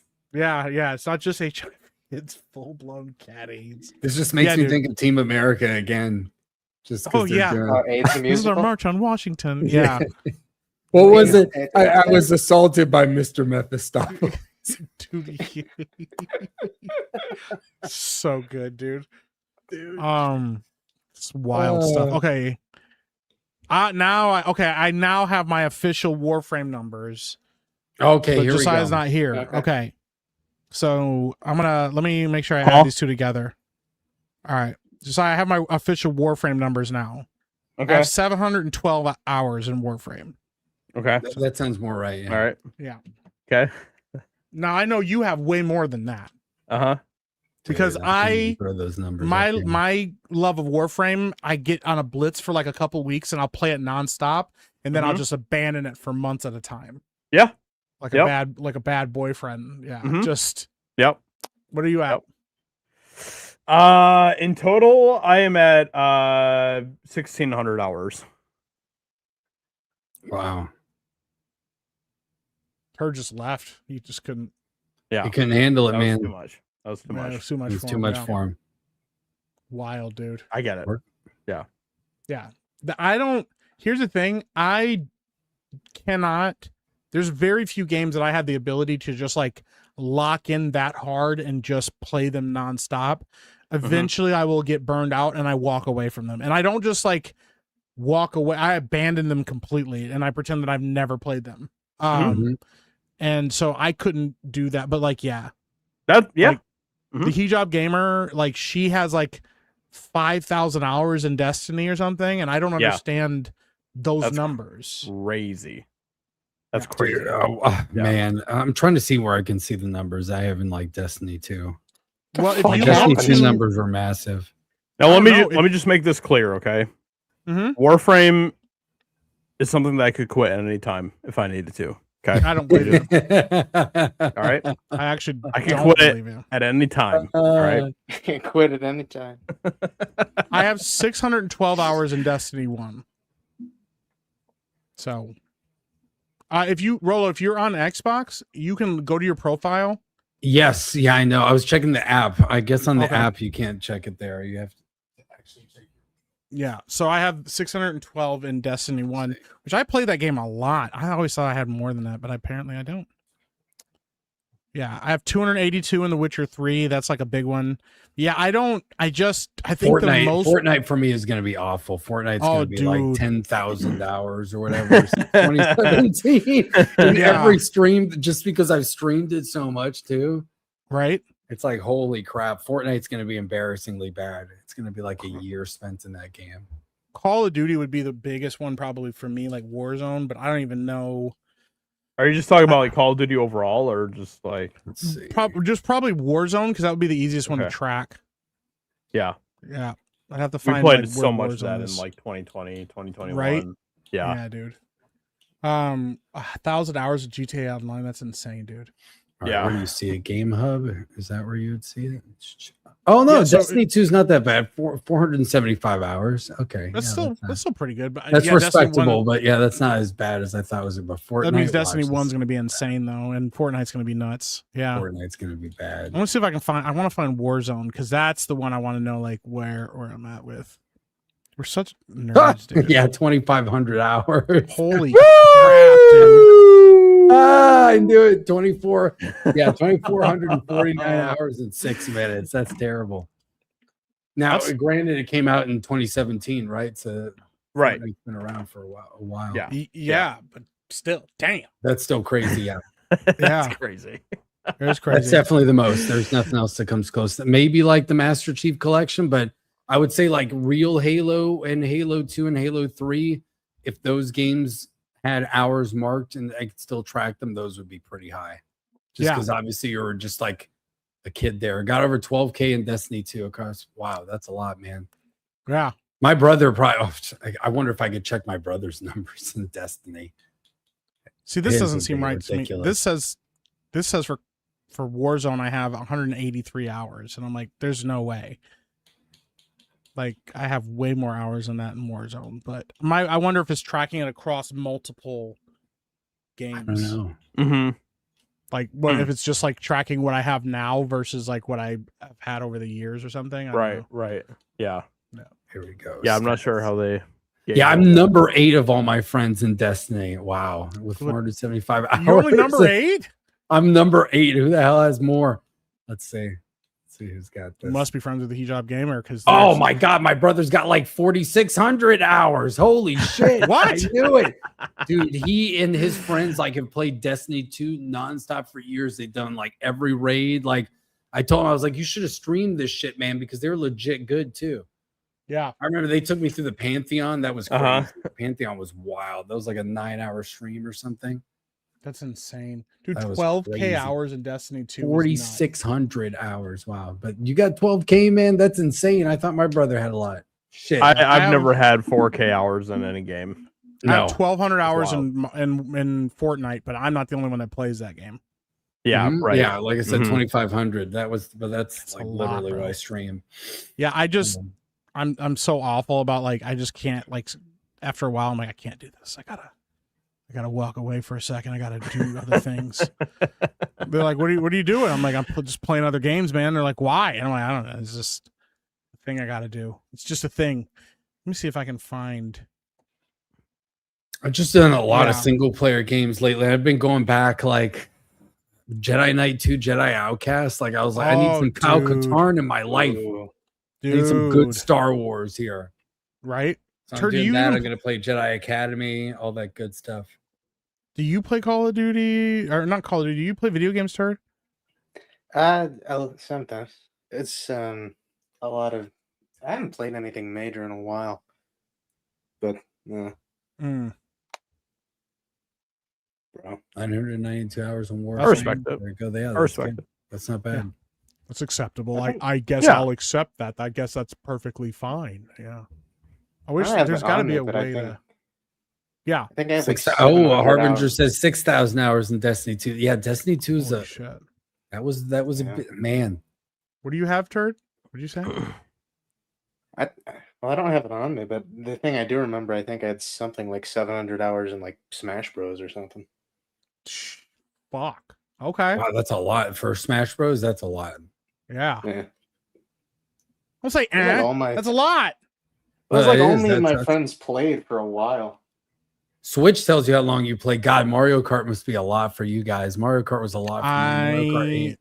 I don't want to think about it. Yeah, Mario Kart 8 was like hundreds of hours for me. It has ruined my life. I hate Mario Kart. That was from all G&G streams. It was just like, I thought I played a lot of Mario Kart in my life. Bro, I hate Mario Kart so much with a passion because of it's just the worst game ever. It's not even bad. It's just bitter. I'm just a bitter man. That one probably. How do you like the Mecha Chameleon game that you've been playing? Mecha Chameleon's fun. It's a little bit try hard sometimes, but yeah, it's fun. Mm-hmm. Yeah. I gotta see. Is there a way to track Call of Duty like stats? Across all platforms? Yeah. I doubt it. That'd be crazy though. Yeah. Because I know if you took all of Call of Duty into account, like it would be a ridiculous amount of hours for me. Yeah, that would be my biggest thing. Is it would be like all my hours. Yeah. Oh, Titanfall 2, I probably had a lot back in the day. Yeah. God, Titanfall 2. Dude, Titanfall 2 was so good. Okay, here we go. I don't want to look at my KD. Yikes. My KD in Titanfall 2 was pretty good. It's like my 2.2 or something. My KD in Call of Duty is not good. I'm just like looking at that. I'm like, wow. I haven't played Warzone, it looks like, since 2022. Damn. Ooh. Wow, really? That's what it says. That doesn't seem right. That doesn't seem right at all. It says it here, Battle Royale. Oh, wait, no, hold on. Let me go to Resurgence and let me see here. No, that doesn't seem right. I feel like you had to have streamed it at some point. I was streaming it for a little bit, but I kind of burn out on it after a while. Trying to see here, like, no, because I definitely played. I I don't know now. Now I'm kind of wondering. Why don't you tell me? You know what? No, I know why. Because this is only tracking my what's it called? This is only tracking my Activision account. This isn't tracking my Xbox one, I think. Maybe. Who knows? Anyways. Hey. I don't know. I have to look this all up because none of these numbers are normal. Yeah, none of these numbers look right. Let's see. Titanfall. It was a while ago too. But... Yeah, because it says I only have like. Hold on. Yeah, I don't know. Titanfall, 405 hours. Yeah, man. Titanfall 2, not bad. 69% of the achievements too. Let's go.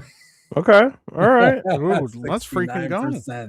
I'm never gonna get another achievement just because that. Yeah, you just gotta leave it there. Leave it there. I dig that. Also, Josiah, what time you gotta go to bed? Well, we have some more super chats we gotta get caught up on here. Now, do you want me to do you want Turd? You want me to do it or you want to do it, Turd? What happened? Super chats. Turd. You have a new job. Do you want to read them?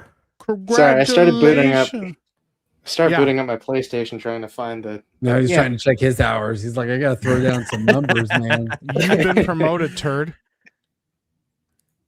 Okay. Turd. Good. You ready to read? You can wash it. Can you read and do shit on your PlayStation at the same time? Well, you're gonna hear how fucking loud my PlayStation is because it's like right next to where my laptop. I respect that. Yeah. Let's see. Domo Bear for 199 pounds, I think. Is monology some sort of cultish religion? We've been over this. Yeah, no, he's just gay. Yeah. He thinks he is, but yeah. Good.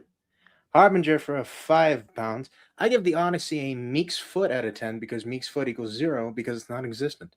P.S. Meek, I loved your role as Thud Butt and Hook. Thanks.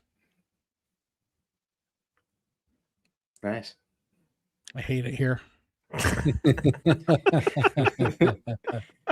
Grandest of Potatoes for 199.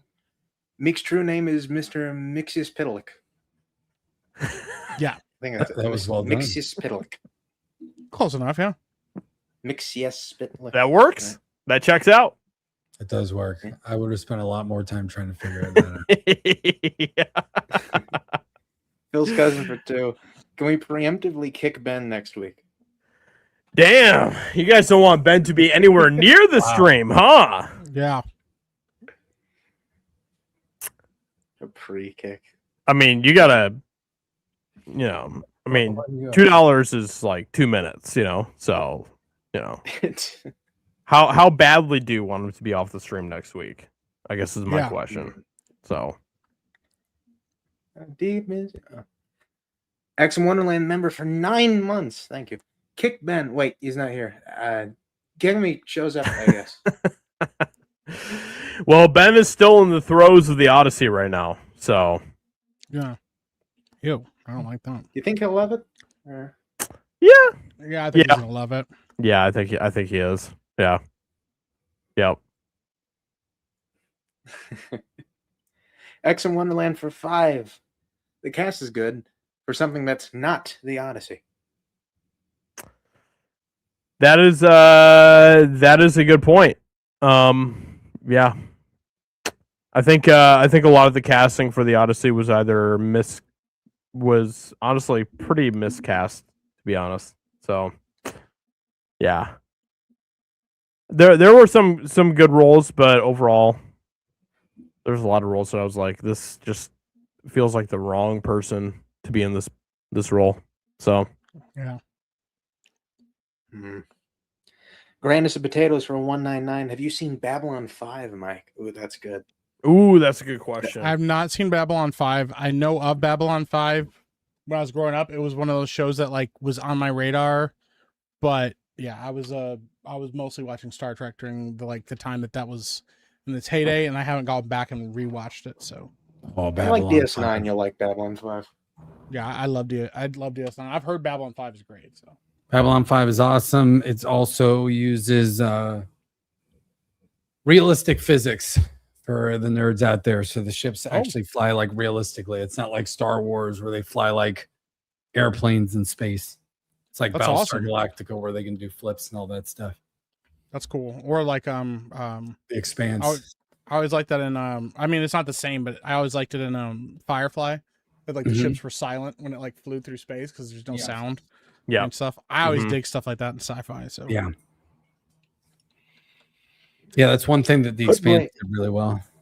yeah. I heard good things about The Expanse. The Expanse is awesome. It's probably I mean, you could argue, a lot of people might argue it's the best sci-fi show of all time, at least definitely recently. Hell yeah. We said how much for a new Cool. cake stream? $5,000. It multiplied by 10 every time. Phil said he'd do it for $200. Well, then Phil can hate himself for $200. I can't do it for any less than what I've said I was going to do it for. Those cake Look, if streams are somebody rough. is willing to cover half, then That's wild. You know, Wasn't that you? No, Josiah's actually not allowed to contribute to the new cake stream. He's actually been banned from it. it could be fun So though. what's to stop him from making a fake account and then paying from that? Well, if he does that, I won't know. But Yeah. right Yeah. now, he's Oh, not man. allowed. Well, Some ideas, Josiah. He's not allowed to contribute to you the won't cake you stream. won't know what hits you in your next stream then, I guess. That's Yeah. wild. From Rosiah Jises. Yeah. He's like, this is totally not me, Josiah. And I'm like, well, I'm pretty sure it is you. It would be like all right. Donaldo Trumpo or whatever. Yeah. Like a bad, Bartholomew. haircut I'm instead of like, a bad this is mustache. you. it'll be clean shaven Josiah instead Yeah. of like how Donaldo Trumpo has like a mustache. Yeah, yeah. You will never be able to catch me with this mustache. Yeah, you'll never know it was me. Palm Beach, Josiah. Hoodblade for $5. Y'all seen the trailer for Andrew Garfield's new movie? It's about the Peasant Revolt, which is the exact setting of my Assassin's Creed series. Looks interesting. Nice. I saw that trailer floating around. I haven't watched it yet though. I haven't seen So, that either. yeah. Nope. Yeah. But yeah. I'm sure it should be pretty interesting. So Yeah. I try not to watch trailers too much though. That's the problem. So Yeah, I Yeah. haven't really watched them either. I just they just show too much these days in their trailers. So yeah. I like to go in blind, you know. Can't see. Don't know. Yeah. Or they just do such like what was it for the Batman 2? The Canberra test trailer. Yeah, Mhm. they're like, hey, Mhm. look Oh, at that. yeah. Isn't that cool, guys? And you're like, Yeah. sure. Was that the one that didn't even show the ears? Like it was hidden because they were scared of it or something? No, it's just like they no. came out like this week. It's just him, like the camera panning, and I was like, Oh, for "What's the to new say one. this wasn't just like B-roll from the first movie?" Like, Right. Yeah. Yeah, exactly. The rumor is he does have bigger ears in this next movie, and I'm like, Oh, cool, there you good go. for you guys. There you go. Are you excited about that, Mike? No, because the first one is not a good movie, so and the second one won't be But a good hey, movie either. you know, at least Barry Cohen's coming back as Joker. So that's, you know, that's huge. Mm-hmm. That's huge. And we got Scarlett Johansson as Poison Ivy, possibly. Yeah, Yep. dude. I'm it's scared gonna be about that. David Could be fucking- Tyree as Two-Face. Mike is hyped out of his mind right now. I couldn't be less hyped, actually. You know what I am hyped for? Shitting on that movie. mhm. Yeah. I'm actually looking forward to having the Batman fans argue with me angrily as I bring up more and more points that they don't have any defense against. Yeah. Yeah. Yeah. And I'll see the movie again, just like I did, because I'm petty. I'll go see it 5 times. I'll know that movie better than they know their own film. Like that's one of my favorite things is I've seen the Batman 5 times. It's 5 or 6 times. Okay. All right. So I know that movie and I know the beats of that movie better than most people know that movie. So when we argue, you better know that film pretty well because I'm not going to be wrong about a lot of stuff. Just keep coming back to the watering hole, huh? I just want to make sure that people know. But if you're going to fucking try to argue with me about this shit, you better know your stuff. That's all. Bring fucking receipts, huh? Mm-hmm. Robert Pattinson, though, like, you know. Yeah. If only Batman had looked under a fucking rug, you know, the whole movie would have ended immediately. He's the world's greatest detective, right? World's greatest detective. You know what's even more frustrating is that I straight up I even gave them like a correction of like what could have worked, and people are like, actually, yeah, that's actually a really good idea. Because like, imagine instead of the Riddler being like an online incel, it was a whole hive of like people. That's why he wore the mask, so that he was anonymous. But that's why the bombs got planted, and that's why Batman couldn't find him. Because every time he thinks he's catching the Riddler, it's another person. So the whole idea is that's why Riddler can do so many things and leave clues in so many places and stuff. He would have gone like V for Vendetta style in the end. Yeah. Everybody's got the mask. Cool. Yeah. That actually would have been pretty cool. Hire me. And you could have even leaned into it like with the social media thing of just basically having these people do online challenges, and it's like, here's a box with a mask in it, go do this task, and they don't even know what they're doing. They have no idea that they think they're just like delivering some package, like some Uber Eats ship, but it's like a bomb or something catastrophic. And then he uses the populace to do that, and it drives even more terror because you can never catch anybody. And it's not just a conspiracy, it's literally like the innocent population unwittingly helping this. And Batman's just like, what the fuck? What can I do about this? It's terrible. Yeah, that would have been good. Let him cook. Yeah. That's all I'm saying. That's a good idea, Mike. That's a good idea. Listen, man, that sounds fun. It's almost like you could make movies and you've done this. Like you have ideas. It's like crazy, that. bro. Oh my God. As much shit as I get, I know people think I don't like Batman. I actually love Batman as a character. That's why I get mad about this stuff. You know, I think he deserves better. Yeah.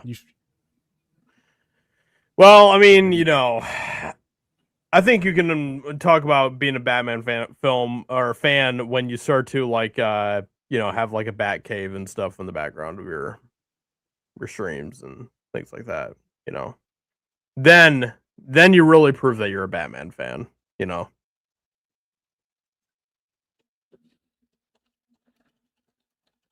Okay. All right. See what we're doing here.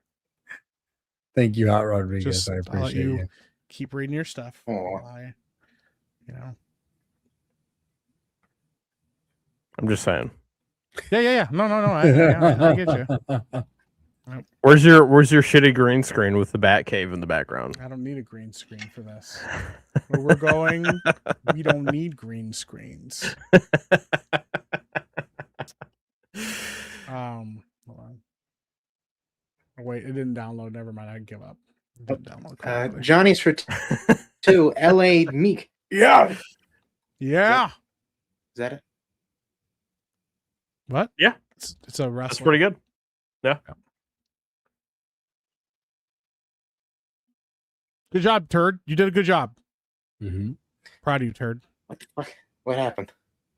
I said There's another one. Job. Yeah, there's more. Keep reading. Alex You did a good job. Your thing just froze hardcore. I thought you stroked out for a second or something. Are you all right? Me? Are you... No, Turd. Turd, are you good? No, my thing just froze. As soon as I said it, I just saw you blank face. I was like, was that right? Yeah. Because you're just staring straight at the camera. No. We're good. We're good. I thought he saw a Double Hawk's avatar and was just like, did a double take as I did. I thought it was pretty funny. Turd, read! All right, Devil Hawk for 5. Mike was right about the Batman. I hate to admit it. I can't deny it anymore. The movie sucks. There you go. Look at that. Mike, 100% vindicated. Look at that. Common Meek W. It's a real problem around here. All right. Well, with that being said, we're gonna wrap it up there. Put a nice bow on it. You know, Sure. Yeah. perfect way to end the stream. Right there. I'm just glad that Ben wasn't here. Yeah. Agreed. That Agreed. kind of made my whole night. Yeah. We're not like trying to disparage him or anything. It's just one of those things. Like, you know, it's not here. Oh my gosh, I just saw the Odyssey. It's a masterpiece. Christopher Nolan is my daddy. It's just so amazing. I can't even. I loved it so much.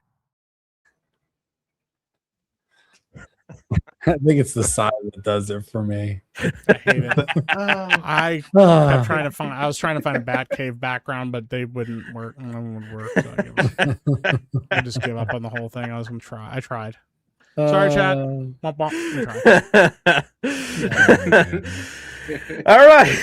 Well, with all that being said, Mike, what do you have going on, bro?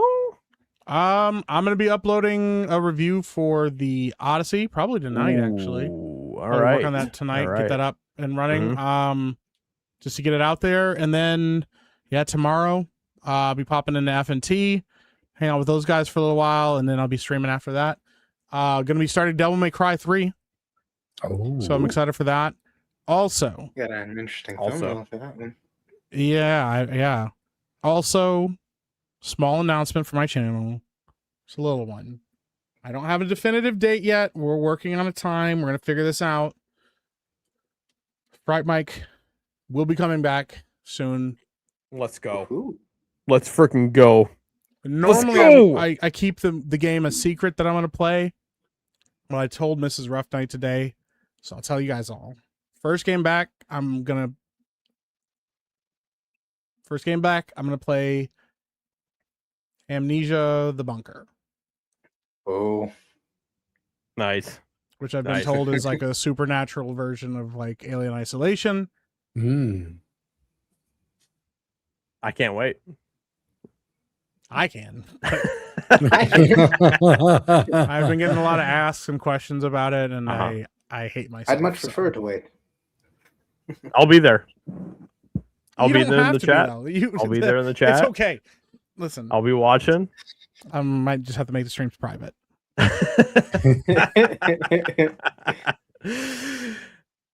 Dude, I am freaking hyped. Let's freaking go. Fright Mike is back, baby. And it's back. It'll be really soon here. Yeah. nice. That Ooh, we doesn't have mean Devil another May Cry super chat. stops, Oh. but we're doing both. Yeah. Okay. Nice. Nice. We have another super chat that came in. Hey, Devil Marco for 5. Yeah. I got into Robot Wars again after seeing a repeat on TV. I didn't know Jeremy Clarkson hosted the first series. Jamie only lasted 6 episodes. Damn. Robot Is that the Wars. one where? Is that the thing where you get like the makeshift robots and they fight each other? There have been a lot of series like that over the years. I don't know. I've been seeing a lot of Bots and like IRL videos of that recently on X, and it's kind of wild. interesting. Like people putting robots in like rings and they beat the shit out of each other or whatever. Mhm. Yeah, Mm-hmm. pretty wild. Like wow. I respect Okay. it.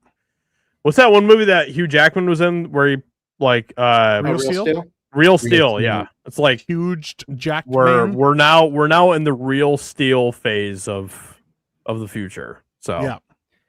I really Good hope time. so. That was a Well, the pretty Ukrainians sure- just did like the first, like it was an amphibious assault, and it was like a drone transport boat that dropped off treaded drones with machine guns, and they went like after a Russian position, like wiped out like a ton of Russians with just robot drones. yeah, Yeah. It was like the Solid. first like fully autonomous, like no humans involved, like attack of like an amphibious assault. I was like, well, that's where we are Dude. now. Mhm. things are going to continue to get just more and more insane. Yeah. It's The gonna nerdy be custodian, by the way, crazy. just said they've just finished watching the Odyssey. Hey, Hey, right, I need to chew on this one. Yeah. That has been one of the biggest consensus like takes I've heard. Is there's so much going on in this film, and guys, I don't know why this is so surprising, but like I've said this before. Josiah knows that I've been saying this since we've known each other.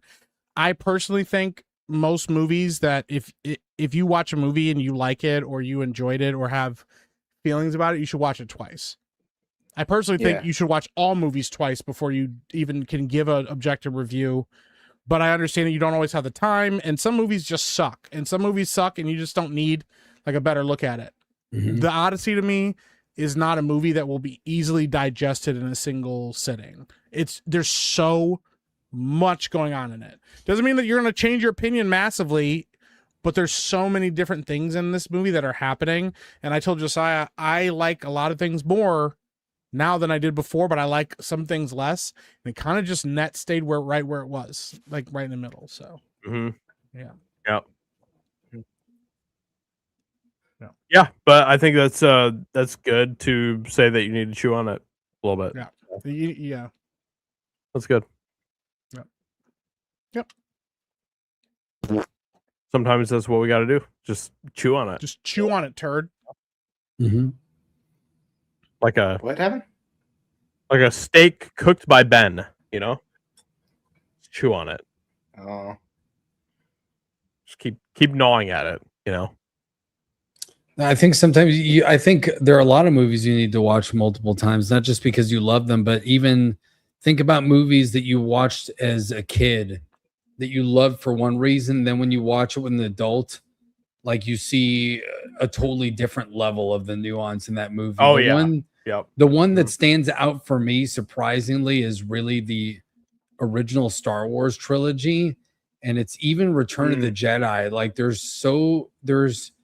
such little things as a kid, like you watch it and you're like, yeah, there's space battles, they've got lightsabers, and it's really awesome and it's super cool and it's a lot of fun.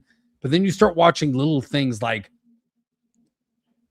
Darth Vader's physical acting, like how he flinches, or when like Luke is talking about him being his father, like you can turn against the Emperor, and you just see like Vader's like physical acting in that method. Whereas like a child, I didn't notice like this, that you can actually see how he's actually suffering with this decision. But you, as a kid, you don't notice these little things. You're just like, oh yeah, whatever. Yeah, Darth Vader's his dad. Luke's trying to do it. He's a bad guy. It's not going to change. But then you can see it like little things like that. So you do need to watch movie. And sometimes you do get absorbed by the spectacle and you love it, and you miss what makes the scene even better on a second watch, because now you're like, I'm going to ignore all these explosions or things going on. Let me see like what's actually going on here. And you appreciate the craftsmanship that goes into a movie, or you just see like it's still a shit show. Like the second time you're like, yeah, it was garbage. Like everything was reinforced. There is no redeeming quality here. So yeah, good points. Good points. So shout out. Well, hey, appreciate you, Rolo. Appreciate you, turd. Thank you. Yeah, thank you, man. We're gonna end it there. Really appreciative that Ben's not here. Yeah. And that AI video might not be much of a meme next week when he comes back to talk about it. So we'll see. We will see how he feels about it. So, but hey, chat, listen, real talk. We appreciate you guys. We appreciate you all for coming out and hanging out with us, hearing our opinions on the Odyssey, whether you think that they're good opinions or retarded opinions or whatever else. All of our other opinions about all sorts of other retarded stuff. We appreciate everything that you guys do with giving us your time and your money and everything else. You guys are the best, and hope you guys have a good weekend, and we will catch you all in the next stream. So until then, keep being awesome, and we will catch you all later. Bye. See you, dudes.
love.